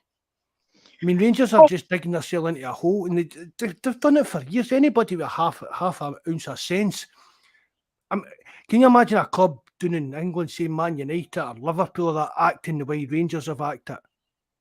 They'd be laughing. There'd be a laughing stocky. There'd be absolute laughing stocky European world football. Some of the stuff that their directors and stuff like that's come out with. So Celtic, see, honestly, Celtic's not going to end up losing any face of this, but I totally agree it's time that somebody came out and kind of made a statement and said, here, look, just look at the facts of this situation. What you've said, Terence, all the incidents over the years and stuff like that. And so we're not accepting tickets for there. If they want tickets for here, we'll give them. But see any extra costs, that'll be going on to Rangers and see if they want demand tickets. Yeah, and I'd also be saying as well, Mark, if Rangers fans want, if 700 Rangers fans, I'd give them the minimum amount. If it was 680, I'd be giving them 680, whatever it is. If it's 700, I'd be giving them 700, I wouldn't be giving them one more. But I'd also be saying is, we're giving 700 tickets out here. If there is one piece of damage, there's no tickets for the next game. And we're letting that be known in advance. If our ground is damaged one iota. You know what? I honestly know what I would do as well. I would see if they take the tickets and come in. I'd have them surround it with stewards, and I'd have them surround it with police, and see anything illegal sitting there snorting their coke, whatever, off keys and stuff like that. I'd be telling the stewards, you point it out to the police, and you take a note of it. See any dodgy singing, point that out to a police officer. Anything, I'd start. Do you know what I mean? Start really being a bit of a CUNT way kind of thing. Or make it, just make it a very, very uncomfortable time. Guys getting in, pissed out their mind in that. He's drunk, disorderly. He shouldn't have been here. I'm a steward here. I want him ejected. They can't do anything. Yeah. Oh yeah. But I fully agree with you, and that they should be certainly doing that. But I would be 100% behind you on that, Mark. But I would also be Celtic, and I'd be saying, if there's any incidents of disorderly and any damage caused to any basically thing in Celtic Park, be it seats, be it toilets, be it everything else, we will be charging Rangers the fee to fix it, and we will not be giving tickets for the next home game, and make it as simple as that. And if they want to come in and do what they normally do, which is generally wreck the place, like smash up toilets and do all the other stuff that they have done before in the past, then Celtic will be able to go. It's not feasible to bring them here. It's just not feasible. And see if they do that, Terence, and us not going to Ibrox, because it's kind of part of the kind of status quo as Celtic fans, if they break seats at Ibrox or whatever, Rangers fans break seats at Celtic Park, it's kind of cancelled out. None of them ever kind of claim for damages and stuff like that. Do you know what I mean? Yeah, whereas if there's no Celtic fans at Ibrox and they come to Park and they do it, then you've got a good case. Exactly. Like. And if there's only 700 of them, they're telling you, surely God they can catch people that are doing it. Oh yeah, listen, it's going to be it's only going to be a tiny few, and as you said, that's exactly it, Mark. And any damage, if there's seats damaged or whatever happens, then it's a case of, well, they're not welcome. They can't be welcome because they can't be trusted to just watch a match. Oh, and you just don't make it a welcoming atmosphere for them. You just make it as awkward as you can for them between your stewarding and your policing and stuff like that. Oh yeah, listen, you basically, Mark, you minimise everything that can be minimised. Like if it's a case that, and I don't mean this, I'm not stopping people from using facilities, but I'm saying if it's a case that there's normally 3 or 4 bathroom areas available, maybe minimise it to 2, or whatever the limit is in the people, whatever. But just make it in a situation where if there is going to be damage or there is going to be stuff happening, that it's minimised. It's not a widespread where they wrecked 3 or 4 cute toilet areas and all that kind of stuff. You know what I mean? Just corral them and get them into an area. That's what you're using. That's it, and get them out as quickly as you can. I'll send you a link to this story, Terence, once we get off here, right? There's a trial, I don't know if it's finished yet, there's a trial going on the now, right? A man allegedly spray painted FTQ on a banner before a Celtic Rangers game, right? So the story goes on, and this guy, they spray painted a flag inside the ground, CFC, FTQ and USC. Right, and the Polish guy that fun it, you can know about the Green Brigade, the North Kurd, blah, blah, blah. And the guy's up in court, and the copper that's took him up is he wasn't even inside the ground when this happened. He saw it on CCTV after people complained to him outside the ground and he went away. And then the copper comes out with it, he's a Celtic fan, that's how we knew this stuff. And it's an absolute nonsense. That doesn't surprise you at all, Mark. Aye. And it's like the guy's lawyer said to him, see when you look at the CCD footage, it skips about and stuff like that. How do you know that it's the same guy? And the copper says, it's still the same person, in my opinion. The officer claimed that he was not inside the stadium during the match and was stationed outside. When asked how he knew how Rangers fans reacted, the witness, the copper, stated that he heard from other officers. The trial continues later this month. But that alone is ridiculous, Mark. That's as I would say, what is circumstantial evidence? Like, I mean, that's you know what I mean. That's like saying he did it. He did it. Did you see him? No. Who saw him? My mate's friend's buddy's pal. So about 10 people. You know what I mean? That's if Rangers had the wee Toty corner turns in 2021 to the Green Brigade away on the other side of the same stand that they all get offended at a flag that some guy has spray-painted "fuck the Queen" on. I know, but let's be fair about it. It's rich coming from them, like. Do you know what I mean? There's sets. There's individuals on both sides, and you know what I mean. They go way over the top on Celtic side, and certainly on Rangers side. You know what I mean? I mean, there was no issue years ago when there was, God rest his soul, after Tommy Burns, and there was that big kind of banner style thing up, and they said there was no offence to it, and there was an ambulance and the license plate was like TB10 something, and they were saying it was nothing, and there was showing a Celtic fan chasing it, and they were saying it was nothing to do with Tommy Burns, but it just happened to be an ambulance, and TB, you know, the registration was TB something, you know. Maybe it just does. Everything's just, it's always kind of negative about Celtic and stuff like that. And another one, this is not to do with Celtic. This was headline news of Scotland terms. Hibs fans ripped on a Union Jack. Who cares? Who cares about that? But that's it, Mark. If it was roles reversed, you know, if in Edinburgh, if it was roles reversed in Edinburgh, there wouldn't be a problem. Like, but you know, there wouldn't be. Like, I mean, Lennon could go up there as a manager and get attacked on the pitch, and there's hardly. The way they were away in Rosenborg. Hibs played the other day. That was some result for Hibs. That was Hearts, wasn't it? Or was it Hearts that played Rosenborg? Whoever it was, Hibs were playing then. It was somewhere they were out at the other night, but some hotel or pub with a Union Jack hanging outside it, and the Hibs fans ripped it down. And I think it was in the front page of every newspaper in Scotland.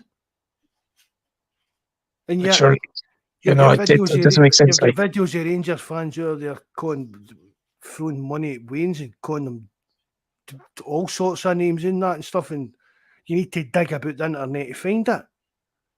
Oh yeah, but sure, look, as I said, it's selective, Mark. You know, that's the problem at times. It can be very selective on what they want to show and what they don't want to show. Just back to the same what I'm saying there, terms about this kind of ticket situation. We need to try and get Welsh on to talk about it, because he'll know more as well by allocations and stuff getting cut and stuff. Do you know what I mean? But I mean, we know why they cut it. We know why they cut the allocation, and they know why they cut the allocation. Because see, if you look back, there's been tweets of guys and their stuff on their forum boards that follow and stuff like that, where guys have been planning on bringing this up at their AGMs and bringing it up while they're in the snobby seats and stuff like that. So this was a kind of planned attack for years to stop Celtic celebrating. That's basically what it was. They were actually that fed up with watching Celtic pumping them and celebrating. They had to stop it, and nobody can deny that. There's no other reason for them to do this. But I saw something there before. I read something, I should say, on a thing. Allegedly, a guy who was at the AGM, and it was a fan stood up and he said it. That's what they should do. They should cut the allocation. I don't know. He didn't necessarily say the amount, but that's what this guy said, who was allegedly one of the shareholders, that this guy allegedly stood up in the meeting and said that they should cut Celtic's allocation, and that would help to strengthen Rangers' position in the game.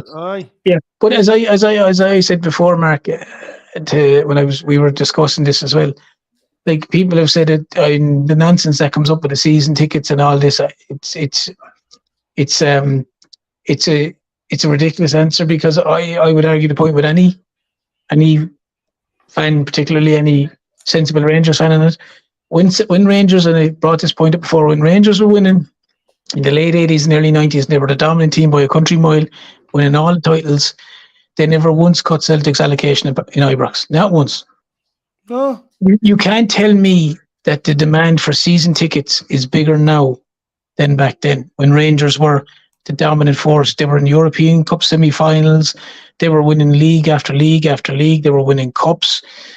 They were thereabouts in every cup. But it's like Celtic used to sell season tickets for, see where the Rangers go at the full swing back and right across to where the Green Brigade section starts in that, the standing section. Yeah, that used to be all Rangers. Aye. And you watch any of the old videos, old films, and like it's in some old films, Mark, it was nearly half and half. Like we used to go to Ibrox years ago, Terence, and we get parts of the main stand and everything off them because they couldn't fill their stadium.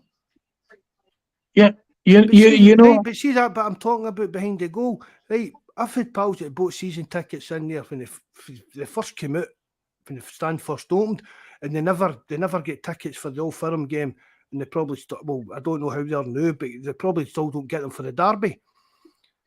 The chance to get tickets in another part of the stadium, but that was reflecting the price of their season ticket. They weren't paying derby Old Firm price tickets, so that was it was cheaper season tickets, and Rangers were doing the same. But now they've put the derby tickets into the season ticket, so they can't take that back. Yeah, but that's convenient as well, though, man. No, but that's what they've done. But it's a convenient way of saying that they can't. But they've done that in terms to get their way about that. Probably with SFA or SPFL. Well, we've sold the season tickets for that section already. Yeah, but this is my point. But like, there needs to be a situation where not just the two clubs, but outside the two clubs, like the Scottish FA or the SPFL or the broadcaster Sky, all these people, they need to sit down at the table and go, lads, this is farcical. This is absolute nonsense. There should be a minimum of 5,000 away fans in each of the grounds. A minimum of 5,000 fans in each away ground. You can't tell me that this is one of the biggest derbies in the world, but there's no away fans at the game, or very little away fans at the game. You don't see. I know it's not a derby game, but we say, for argument's sake, you don't see United and Liverpool, or United and City. You don't see many United and City with no away City fans, or no away United fans, or Arsenal and Spurs. You don't see that there's no away fan. You just don't. And like, you can call a spade, but Man City and Man United and Arsenal and Spurs supporters probably dislike each other as probably nearly as much as Celtic and Rangers fans dislike each other. The majority of them do. Maybe not as intense, but you understand, particularly on the match day. On the match day in particular. But like, they don't, like you said a while ago, Mark, they're not petty to go, like Spurs haven't won anything in donkey years, but they're not petty to go, well, we're not going to give Arsenal any tickets because they used to win titles and win cups, or United to go to City. Well, now they're coming up big and we haven't won in a while. We won't give them any tickets. You're not going to see them be that petty. No, but the problem is up here. They wouldn't.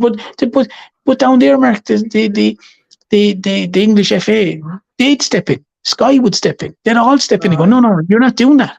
But up in Scotland, it seems to be okay to, you do what you want. I want to tape up that sponsor there last year because they can do that. That's okay. They get an apology for it then. Like, it's ridiculous. Like, see if they can do that. The main league sponsor, Celtic can call them out of the ticket situation. If Rangers can deal that with the Sin sponsorship, which I still can't understand how they get away with that. I really can't. When the league was sponsored with Ladbrokes and they had a gambling company on the front of their jersey, but there was no conflict interest in that. I don't know where that came from. That was just something Dougie Park must have dreamt up when he was getting his fucking colostomy bag emptied or something like that. But really, it just so if they can do that. They're the actual main league sponsors. Surely Celtic can say, well, it's our grun. So we can say who we're letting in it. There's no rules to say, and it's all the case of, what is it? The actual rule says you need to give them a decent, a reasonable amount. Well, what's a reasonable amount? 50. Give them 50 tickets. Yeah.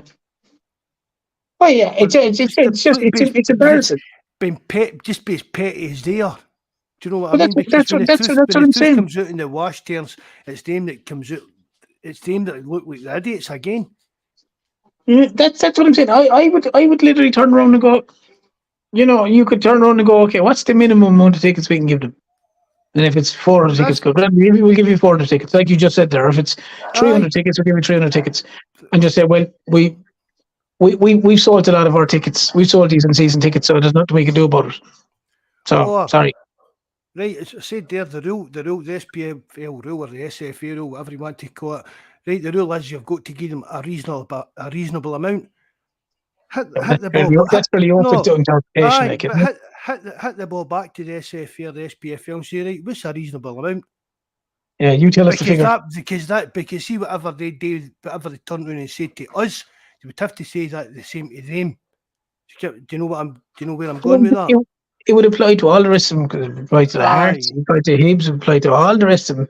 A reasonable amount is this. That's just right. That's just hitting it back. Celtic's not making a decision. We're asking the guys that are running the game, what should we do? Do you know what I mean? They all say a reasonable amount, right? So you tell us what's a reasonable amount, and we'll give them. We'll give them that amount. But to the same extent, then you need to tell them what's a reasonable amount of their grunt, and we get the exact same. It's not as if it's like they can't. They expect see this talk. That's one of the things that they're holding on to. They think a reasonable amount is them getting like 7,000 or 8,000. That's what the Rangers fans are looking at, kind of thing. But just switch it about to them, then say, well, a reasonable amount again is we get 7,000 back at Ibrox, which is just back to the status quo that we had for years. So I don't see how they can win this. Do you know what I mean? Oh yeah. No, it's a very fair point, and it's as I said, it's we've spoken about it a few times. It's very, very, very petty. Like it really is. Yes, it is. But to me, again, it's the way that club seems to be run, isn't it? Everything seems to be just about petty, wee, stupid stuff and that. It is, and that it's as I said, it's like when you were a young lad on the street, if a lad who wanted the ball was losing or whatever, it's my ball and going home kind of thing, like That thing with Cinch, that was just another kind of shambles with SFA and SPFL looking at that. Oh, it's a shambles for Scottish football, Mark. Because anyone's looking at that, and you're looking at sticky tape over a sign in an interview, and you're like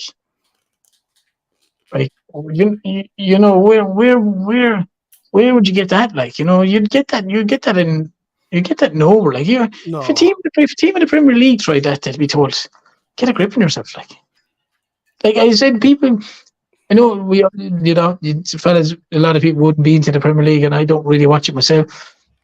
I say an awful lot about it, whatever you want, but it's run really well. They know what they're doing. They do it right. They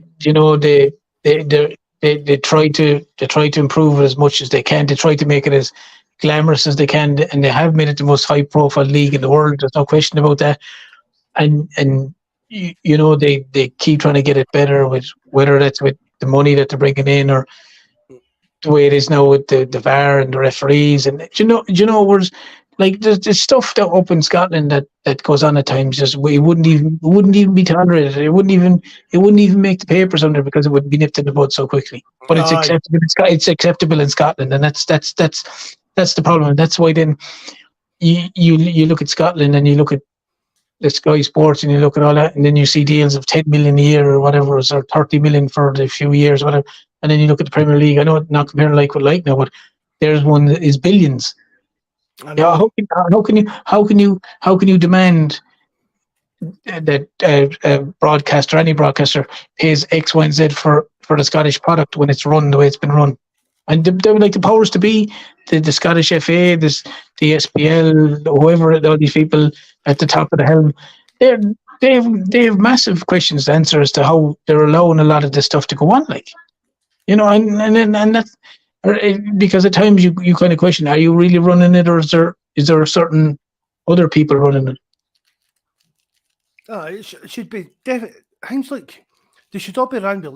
I mean, you're going to be hard pushed to even down in England terms. You're going to be hard pushed to find guys that don't support the bigger teams.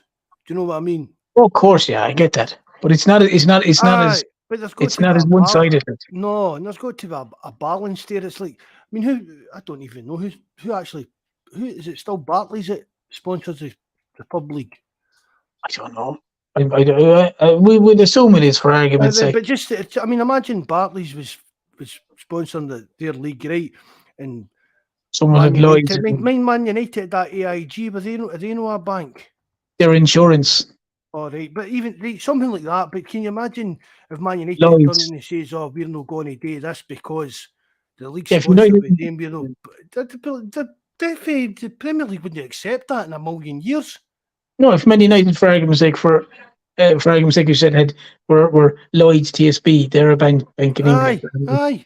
and it was that, and they went out and there was all stickers over Barclays Bank or whatever. You'd be, and like it's not even, it's like sticky tape. Like you're like, really sticky tape, like gaffer tape. yeah, when the boys put it off his sock when he came off the pitch, and but that's the problem, Mark. It wouldn't, those things just wouldn't wash down there. You could see that the weekend is the wood referee and the VAR and all. But not even just doing their terms, even across any other league, even at Italy, Spain, or anything, that just wouldn't have been allowed to happen. That's what I'm saying. That's why Scottish football, like, is like, you say what you want, but that's why Scottish football at times is laughed upon by, especially in England and other, especially in the UK and England in particular. And like, that's why the majority, like, lads in England, in Ireland, that like, they all support Premier League teams. If a lot of them, if you said, "Oh, you support Celtic," they're all like, why would you support the team in Scotland? Like, it's rubbish. Like, that's their general consensus. Now, it's hard to argue. It's hard to argue the point because the way it's run and the whole lot. But obviously, you're just like, look, I support Celtic and blah blah blah, whatever. But if you were to go to the deeper depths of it and you were to look at the ways that you're talking there, the way it's run, like, there is no argument. Like, no, but even down to that as well, Terence, it's like, I've found this even on like social media, these kind of new level of fans, and they don't actually really support any team. They've got a favourite team, but they support the league. Yes, I know. Yeah. Do you get what I mean by that? It's as if it's like it's come back to that the Harry Kane thing, right? They were all like that about Harry Kane, and he could have broke Shearer's Premier League record, but didn't it just start in 1992 when the Premier League came in? There's players that have scored more goals in England than Harry Kane and Alan Shearer. So he's not chasing any record that Alan Shearer's got.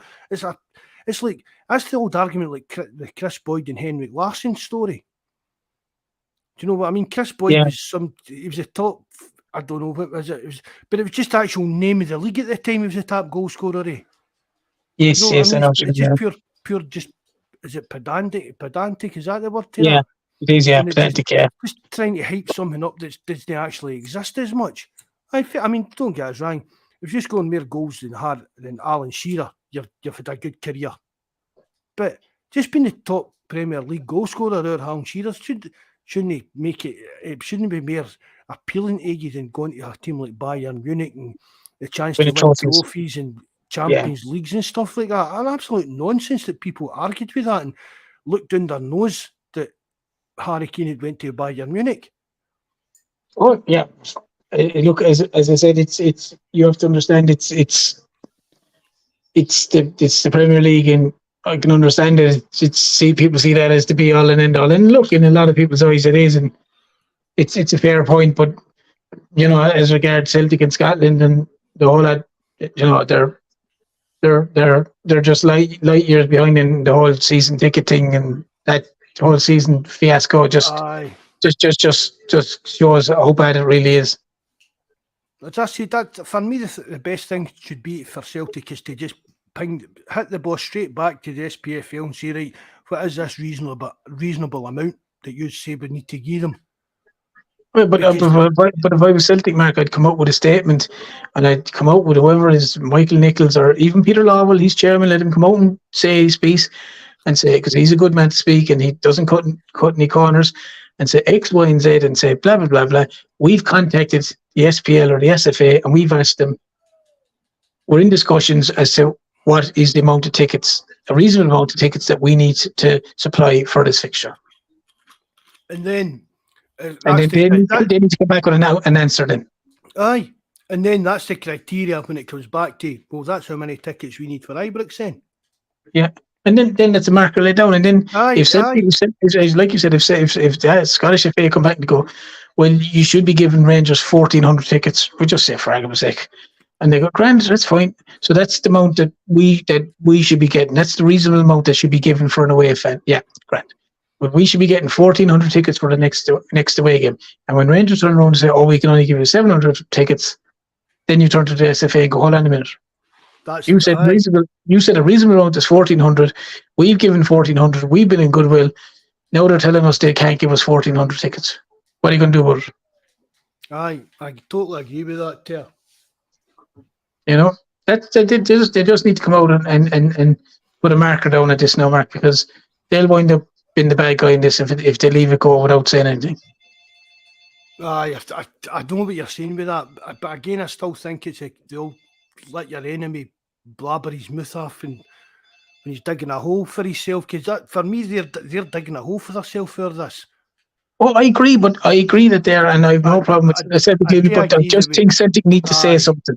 I just think they need to. It's gone on too long now. They need to fight their corner and just say, listen. We have no problem. If it was me, Mark, I'd say we have no problem giving Rangers their full allocation when Celtic have their full allocation. And once that happens, we'll go back to the way the derby used to be in the good old days, and that's something like that. And just leave it at that. And then it's put over to Rangers where to go. Well, you can have the 8,000 tickets if we can have our 8,000 tickets, and put it back into their court, and let's see what they can do. Just what I'm saying, Taylor. Just keep batting it back to them. The decision's always got to come back to them. So your next move is yours. Aye. So they need to come out and explain X, Y, and Z. This is why they're doing it, but it's not going to happen. I mean, I've spoke to a few Celtic fans as well, and they've got no interest. They don't want. I don't know if anybody. Deef said something as well that he didn't want them in the ground. And I know a lot of fans feel the exact same way. I don't go to the games, so if that's the actual thing with how Celtic fans want to. Do you know what I mean? The guys that go to the games, if they don't want to go to Ibrox or don't want them in Ibrox unless it's full allocation, I totally respect that for them. Do you know what I mean? They're going to the games. And listen, it's them that have got to look after themselves after and that turns to get back home and that. Do you know what I mean? I wouldn't go. I don't think I'd go there anyway. But I certainly wouldn't go there with 700 people because I think it's lunacy that it's even allowed. I really do. It's lunacy because. As I said, it's safety inside the ground is one thing. Safety getting back home and getting back into the town centre and all that is another thing. You know what I mean? They're like, so I mean, yeah. Look, you know, it's one of those things you could talk all night about it, but Celtic just need to come out and say something and make their point very, very clear. And as you said, ban it back to the other side, and in conjunction with them and the SFA and the whole lot, and say. We have no problem doing this, but they have to do this. Mm-hmm. Simple as that. It's as if they want their cake and eat it. They want their full allocation at Celtic Park, but don't want to give us a full allocation there. They knew that Celtic would refuse the 700. Aye. But they're quite happy to go. Well, we offered 700, so now you have to give us 700. We'll definitely take the 700. Well, that's fine. Give them. But you're covering the extra cost of security and policing. Yeah. Whether you want to, whether that's going on to the ticket price or whether it's going on to like a bill to Rangers as a club, holding company, whatever. But they're paying for all the extra cost to Celtic. Celtic shouldn't need to be out of pocket to Home Should have did them 700, like 700 absolute animals. They shouldn't need to foot the ball for that. I'd be putting it on the ticket now, Mark, because you mightn't get it back off the club. Just saying. Right, that's 9 o'clock, Terence. I can't believe that's. I thought if we could get an hour out of this tonight, we'd be doing all right. But 2 hours, us two talking absolute gibberish again. Well used to know at this stage, pal. Aye. Right, I'll wind that up. Thanks very much again, Terence, for coming on. As I said the other week, we're trying to get these Friday night wee podcasts going again. Big Jabber, Shatty Bucket again to come on after Haas. Pure bullied me to do this, Terence. He bullied me. He bullied me into doing this last night. But then still didn't come on. Oh, I can't come on, I'm working. Aye, big shite in the bucket. But thanks everybody. Again, thanks very much for coming on, Terence. We'll be back Sunday and Paul will be here. Everybody that joined us in, hope you enjoyed that. If you're listening back, thanks very much. Remember, hit the like button. If you know how, please leave a comment in the description in the box below and hit the subscribe button. That's me. Right. Thanks very much again, lads. Hail, hail, good night, and God bless.